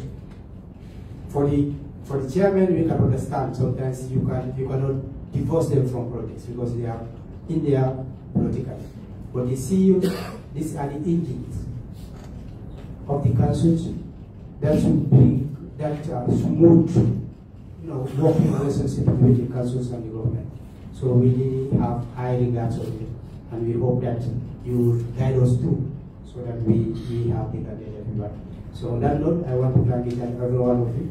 We will reserve what we have until when we meet again in your various councils, so we can discuss.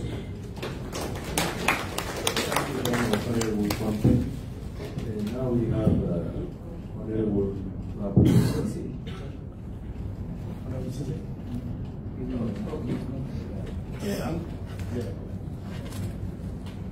I will be very brief here. I don't need the mic, it's okay. My voice is okay. Good afternoon, everyone.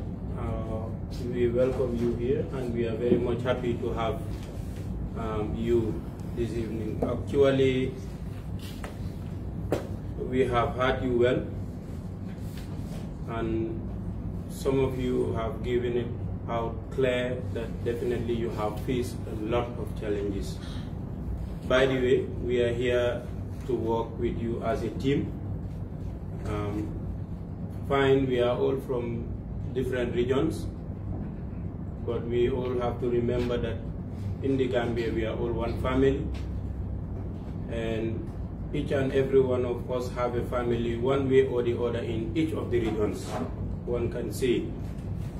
So despite the fact that we might come from different political backgrounds, ethnic backgrounds, we have to put all that aside and look at the national interest as mentioned by my honorable colleague. You are very lucky that most of the committee members here have been with you one way or the other. Some were councillors. He was a deputy governor before. So definitely you must have been very lucky to have this team in front of you. He who feels it knows it. The fact that they were in the system, that is obvious that they must have known some of the challenges that you have faced before. I will be on the other side because I have not been in the system, so take me to be somebody who has not worked with the council before. So some of you have mentioned the challenges, but you have also mentioned some of the success that you have achieved in your various councils. But I have just few recommendations for some of the challenges that you've mentioned here. Honorable Birkama Area Council have mentioned that they have faced a lot of difficulties with complaints from the public when it comes to revenue collection. Recently I was in Banjul and I realized that, and I have to upload Banjul for that, that you are using a digitalized revenue collection mechanism, which I think it's a very key role to play when it comes to transparency and accountability. The public might not be compliant with some of your agents because of the approach they are using or because of certain behaviors of your agents.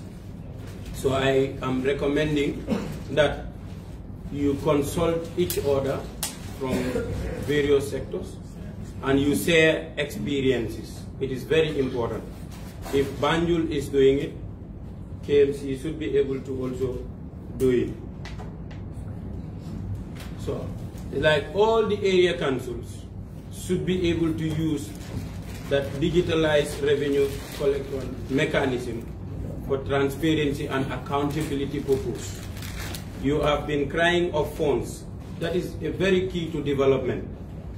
But how do you manage and how do you get yourself accountable of the funds that you are having at hand? If you want to depend on government only, the government itself is having some troubles with funds. They are having their problems. You are the local government. You deal directly with the people. To me, you are the people, and the key role you are playing is what can take this country ahead. We have seen so many developments that are happening in KMC. Of recently, Caravan Area Council, they were able to build markets. And these are all, I can understand, according to the Lands Act, 60% of your revenue goes back to the council. It goes back to the people. So at least you have that as an opportunity. But how do you use those opportunities to give back to our communities? First, you have to hold yourself responsible, transparency, and accountability. So I am suggesting that if KMC is doing it, you should be able to share from what KMC is doing, or you take experience from Banjul. And sharing also is very key. If Honorable Bensouda can have, let's say, 20 trucks and Kerawan want to get one for a day, I don't think this should be a problem. It shouldn't be. Definitely we have to share. The family I have in Kerawan is the same family I will have in KM. So we have to be sharing expertise, personnel, resources for the development of our nation. Let us not only concentrate on our various councils. I know Honorable Bensouda will be very proud and happy to say, yes, I have developed Kerawan Area Council. Obviously. Or I have developed, he is from Kuntau. Your family is in Kuntau. So obviously, you should be able to be, you should be very proud to say, with the resources of KM, we were able to give a supporting hand to Kuntau. You are having partners. You are having partners from international communities. If you are having partners from Europe, you are having partners from America, and this might be also local councils in Europe. There might be local councils in America, and they are sharing the resources that they have with you. Why not we do it in our own country as well? So it's my suggestion. It's very important, and I think this will also help us. The other point is consultation with partners. Yeah, the CEO of Banjul have made a very good point that if we have international bodies that are coming here, at least we should be able to attach them with our local partners, because they are the ones who knows actually what is on the ground. So you don't just leave them to come as experts and you take them to become experts like that, but at least you attach our local partners to help them with their activities. Fine, the ministry, you are putting blame to central government. They are not supporting us with funds and all that stuff. But also, I think the government should be held accountable only if we are doing what is right at our level. We have to be fair to each other here. You are very unfortunate that your CEOs have appointments according to the Constitution, Section 173. Their appointments is coming from the Office of the President or Local Government Service Commission, and they are not. My time is up. Huh? You see, Jiba, you are always good on this. Okay, to round it up, you need to work together. You need to help each other. You need to share experiences, share your resources for the development of the nation as a whole, and not to look at our individual interests or our individual councils. Let us not do that. Please let us share the experience, experts, and resources that we have at our own level. If other countries are able to share their resources, share their experts with us, we should be able to do it at our local level. So that's it. Thank you so much. Thank you very much, Honorable. Thank you for that. And I think as far as the current councils are concerned, they are really doing that through the local government authority. And I remember, just like what you said, it's like you know it.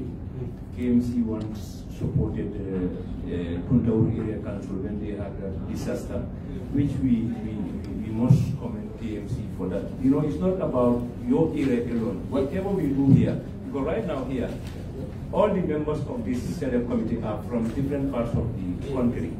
So if you support Kuntaur or Brikama Area Council or any other council, it's like you are supporting the Gambian people. So this is the spirit. This is how we should, you know, at least move on as a country. So on that note, I want to call on Honorable Joe to make a statement.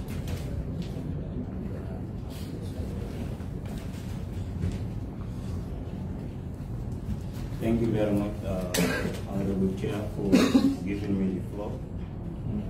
Good afternoon to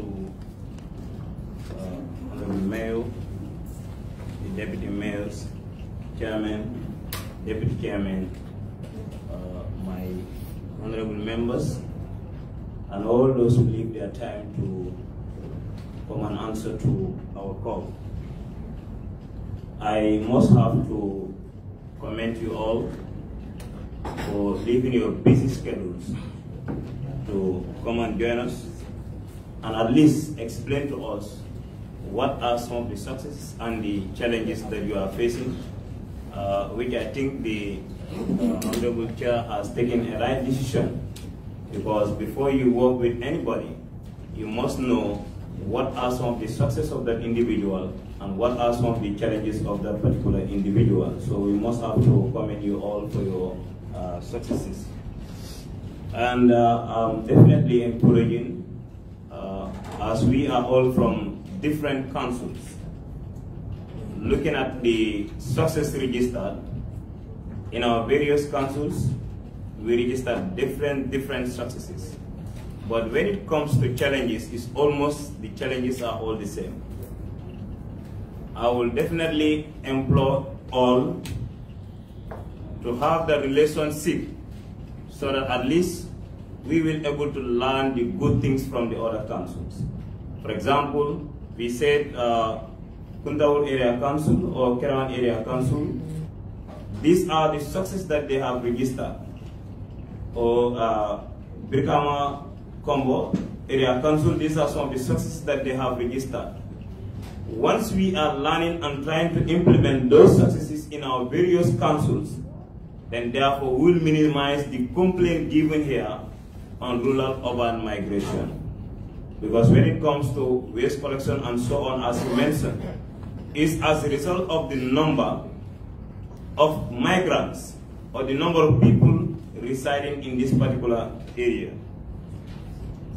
And also the non-compliance.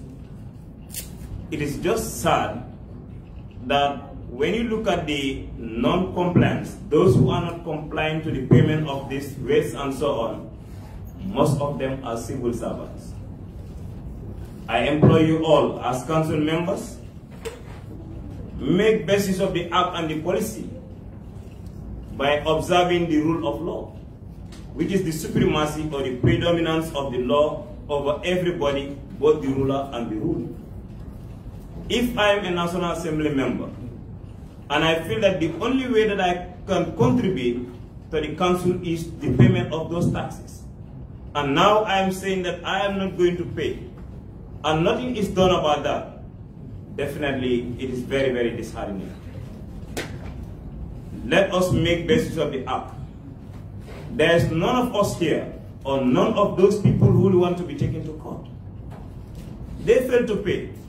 But you know, sometimes Gambia or Gambians, we are so sympathetic. And sometimes we always want to save our good names. The Maslaha syndrome is definitely affecting us, and it is playing a lot. If people are saying that this guy is not paying tax, as a National Assembly member, he is not paying tax, why should I pay as an ordinary citizen? And we set leadership by example, and we are not ready to set that example. Definitely is very, very disheartening. We will do our best and work with you people. We will give you our necessary support, inshallah Rabbi, as we know most of the challenges that you have highlighted here. If the local government fails, then there is no way that the central government will succeed. Because we should know that the local government is a government that you know that the central government is just spreading its wings. If it is to fly, it has to collect all the wings back and fly with it. But once there is a failure at the local government level, then there is no way the central government will succeed. We'll push and employ you to work with your National Assembly members, because whatever that we are to pass in this National Assembly, we need the support of other members. But once that collective collaboration is there, then it is going to be very easy for us to succeed. So on that note, I thank you very, very much.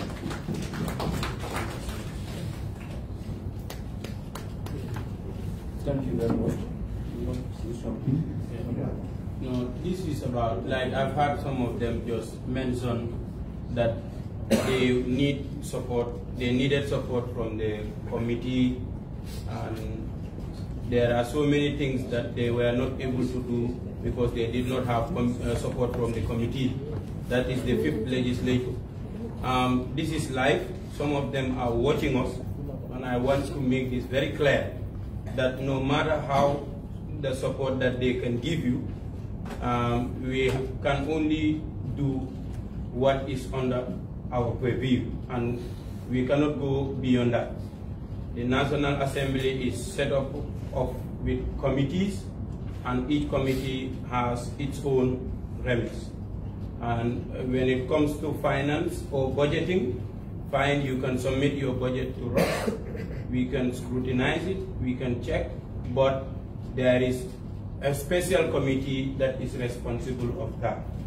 And we believe that according to the report that we have received from our predecessors, that is from the 5th legislature, they have done a tremendous job, and they have gone throughout the country, and it is based on their recommendations that we are going to develop, and that is what we are going to adopt in order to achieve what their aims and objectives were, which is basically to support the local government and also to hold the local government into account and also to push for the development of local councils. This is according to the report, and we are going to adopt that. So for the benefit of those who are here and those who are watching us, the committee that was here, they left us with a terminal report, and we are going to adopt that report, and that is what will guide us, and that is what will use to help the local council. So you have our support, be rest assured. So that is what I just wanted to make clear. Yes. Sorry. Yes. Chair. Yes, please. I just also want to progress on what Honorable Sanjay just mentioned. I think all the personnel gathered here one has recognized me because I'm serving my second term, and I was also fortunate to be the rapporteur of this Humboldt Select Committee. And with all the progresses that we had and the interactions we had, with this Humboldt personnel I am facing here, we all understood that the fifth legislature did well. Because there are so many things that we could not have during the fourth legislature, third, and all that. But with the intervention of the fifth legislature, we could understand that subvention of $10 million for councils was implemented. So, and there are other things. So, see, Parliament is about continuity. And office also is about continuity. What your former staffs could not do, that's what you are trying to do now. So we cannot do it all. And what we left for the sixth legislature, that's where the sixth legislature is going to take from and push it forward. Where they are also going to meet the next legislature or parliament to come, will also continue from that. So that was just a portrait that I wanted to add on what Honorable Sanjay was saying. So we all attest to that, definitely the fifth legislature, for which I was also a member of, did well. Thank you very much. Thank you very much, Honorable Vice, and we congratulate you and thank you for that wonderful work you did.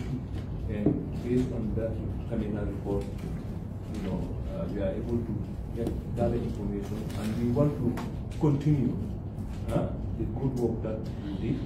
And at the same time, I want to, talk about this compliance issue raised by Chairman of the Town Area Council. I think by saying those people who are not paying and they have the money and stuff like that, I think councils, they should take their responsibility to pursue them. Because those people, they cannot be there, they have all the financial means, and at the end of the day, you have our local people out there, and you are servicing those people and them themselves. So I don't think that should be something that we should take lightly. Take whatever it takes, because you have the law. So, and pursue them. You understand what I mean? Or, if necessary, expose them. But now, if those people are going freely, and at the end of the day, you go to the communities, and you serve those people summons, you understand what I mean? And you bring those people to court. So it's not fair. So what is special? It should all be treated equally. So that one, you will definitely have our support, and we will definitely not compromise that. Please, thank you very much. And I also want to give you an update of area councils that submit their report, but they are yet to be considered. Kanity Municipal Council, Brikama Area Council, Banjul City Council, and Mansakonko Area Council. So the other council that I didn't mention, I think you try to bring your report so that we can start working on them. So, but the other councils that submitted already will call you for consideration, please. That is what is that 2021 or? No, not 2021. 2019. 2019, yes, sorry. 2019, 2020. Yes. Okay? That was the benchmark. Yes.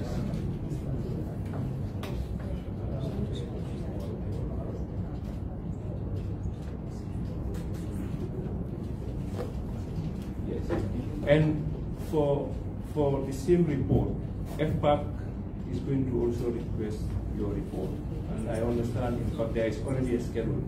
Maybe I don't know whether you have it, where you come to the FPAC committee from 2016. So you can work on that, so that you know at least there can be consideration of your report. So on that note, I think, okay, Chairman. And the benchmark given the road for 2019. Yeah, 2019. Yes.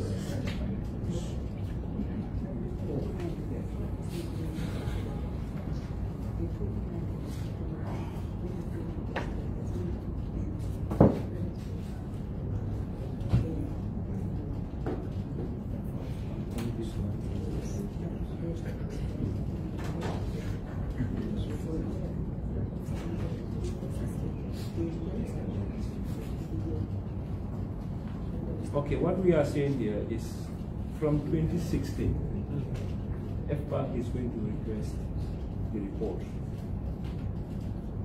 So, 2016 we are not in. No, we are not in power. Yeah, but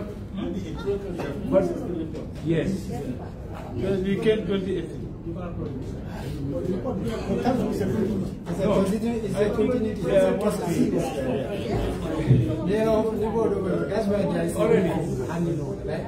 Yes, already. There was no proper handing over. So this is why when you come, you can make your justifications and stuff like that. But it should be a normal trend on yearly basis. Yes. So far so good. This is something that is really hindering some of our work. You know. So I think sometimes maybe we are politicians, yes, but like we appoint our technocrats for them to work. So, but sometimes it's very, very difficult, and we are accountable to the electorate. Those technocrats are not accountable to the electorate. So the thing is, we have to make an emphasis on them, for them to work and give us our what we need. Because at the end of the day, the blame comes to us as politicians. So I think every politician should think about this. We have our technocrats. The reason why we appoint them is because of their expertise and know-how. So for that being the case, I think we can try our best. Okay, CEO. He wants to comment. Yes, General, your permission. I did not intend to make a statement here. I wanted to wait until we get to become, but it seems very important that we set this record straight. Last year, we met the previous select committee, and then we had 2 engagements over the baseline year. Finally, we agreed to have the baseline year for 2019. And this was always communicated to the councils. And last year, all the councils, for the first time, which is a guiding step, presented their audited financial statements, and then the compliance review reports, and also activity reports. So that was done for the first time last year. So we were told to start from 2019. So our expectation is to appear before the select committee or FPAC, to present our 2020, audited financial statements, the GPPA review reports, and also the activity reports. Because this was spelled out. So if you cite your minutes for last year of this engagement, I'm sure you'll come across these statements. That was not actually captured in the report. Yeah. Yes, my colleagues can attest that 2019 was baseline. Let me allow Vice Chair will be. Thank you very much once again. He's right. The baseline was 29, and it of course was addressed the management letter and the financial letter. So possibly for activity report, FPAC request for 2016 and all that. Yeah, but for the financial statement, if they are able to meet FPAC in this coming I think the only thing that FPAC should be able to ask them is supposed to be management letter of 2020 and management letter and financial statements. Because they will not be able, because this is why we gave them that baseline. Because it was going forward, backward. Backward, no. So it was not progressive. For the past 4 years, we are going with them. But at least because a correct financial statement and management letter was an issue. So this is why we gave them that baseline. So only it might be when also FPAC is asking them about that, and then be like, for example, having the same problem that we had with them again. No, I mean, yeah, with due respect, yeah, it doesn't matter whether FPAC is asking them. We are talking of the committee here. Exactly. I think this is what is supposed to be the difference. It's the committee that is requesting for it. It's not FPAC. We are not FPAC. So if FPAC, let me land. Sorry. Yes. You know the financial statement now and management data would be addressed by FPAC. Yes. I see. Yes. So what, as a committee now, what we are going to do with them would be activity report. That's what we are saying. Yes. Yeah, for the activity report, we can of course, we have demanded to refer for 2016. Yeah. I thought that might be you are talking about FPAC. Then they need FPAC. Because then we can FPAC. So now, I think they are going to make FPAC. Now what we do now, I will engage FPAC. I am a member of that committee. So I will discuss it with them and see. Because I understand already we have started, engaging some agencies. But normally what I normally see, they bring their financial, audited and financial management letter and activity report. But like for us as a committee also, maybe we may request for the same the activity report, not to have a double effort. You understand what I mean? But I understand now most of the financial and audited reports are going to the FPAC committee. Unless if we want to see it as a committee and to give our own input.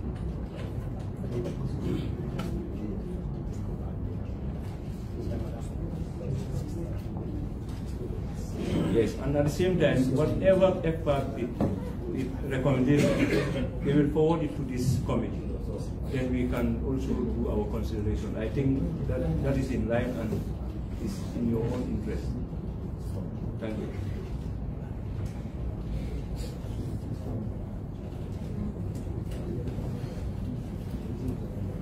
So on that note, Yes. Okay. Yeah, I think the chairman, Select Committee for Local Government, and all other honorables on the high table, the honorable chairpersons, mayor, the mayor, and my colleagues, CEOs, and finance directors, they are present.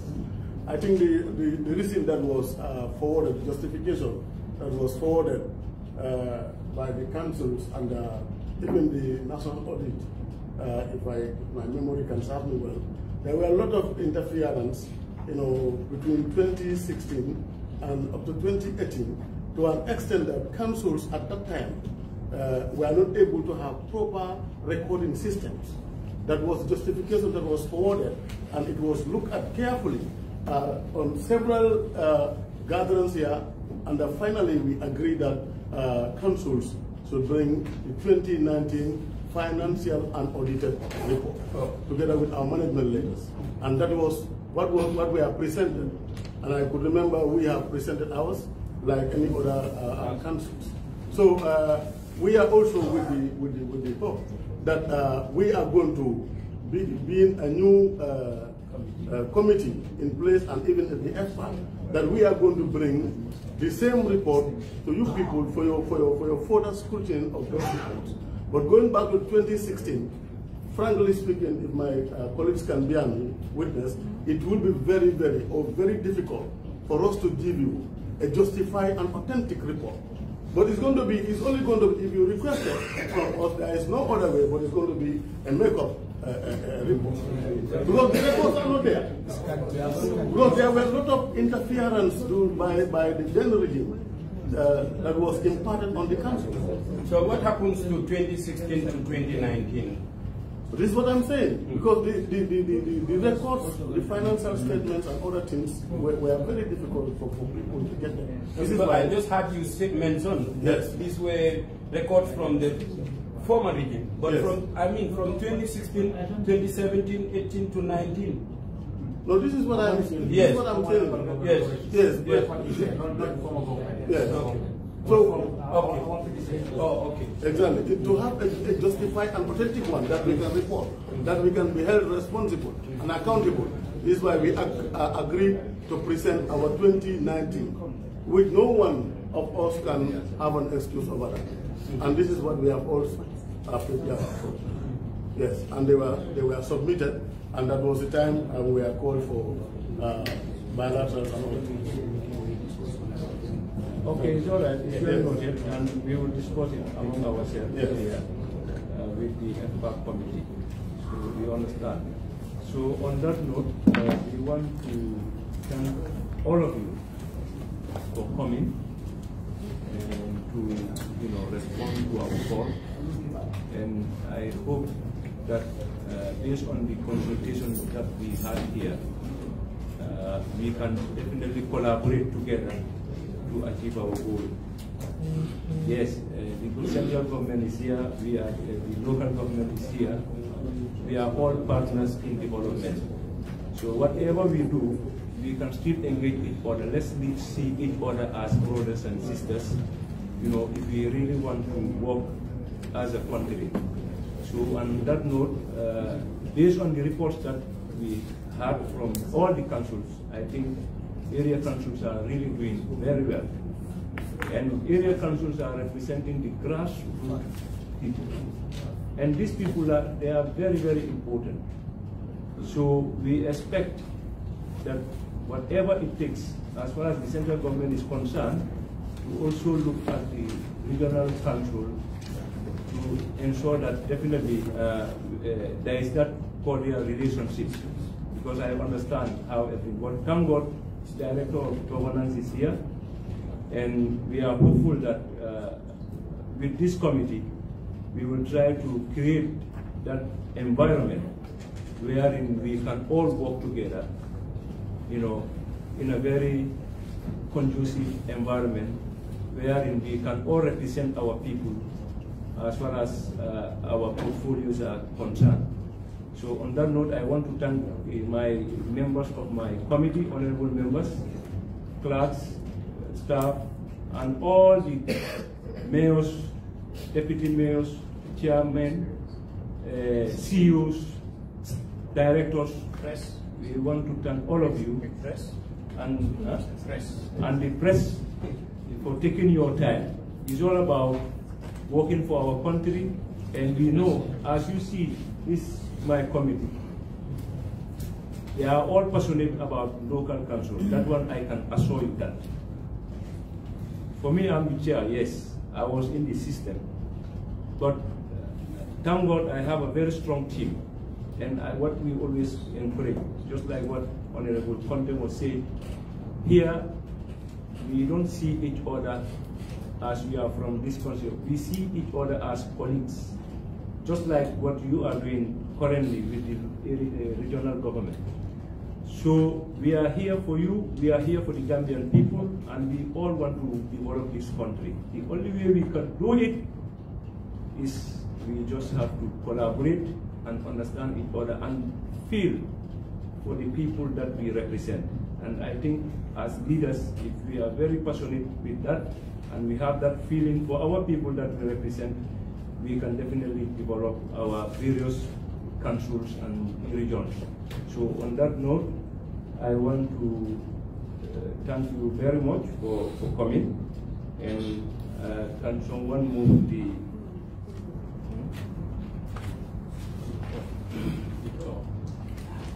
okay, and also I want to announce our tour. We are commencing the tour on the 4th, okay, from Greater Banjul area.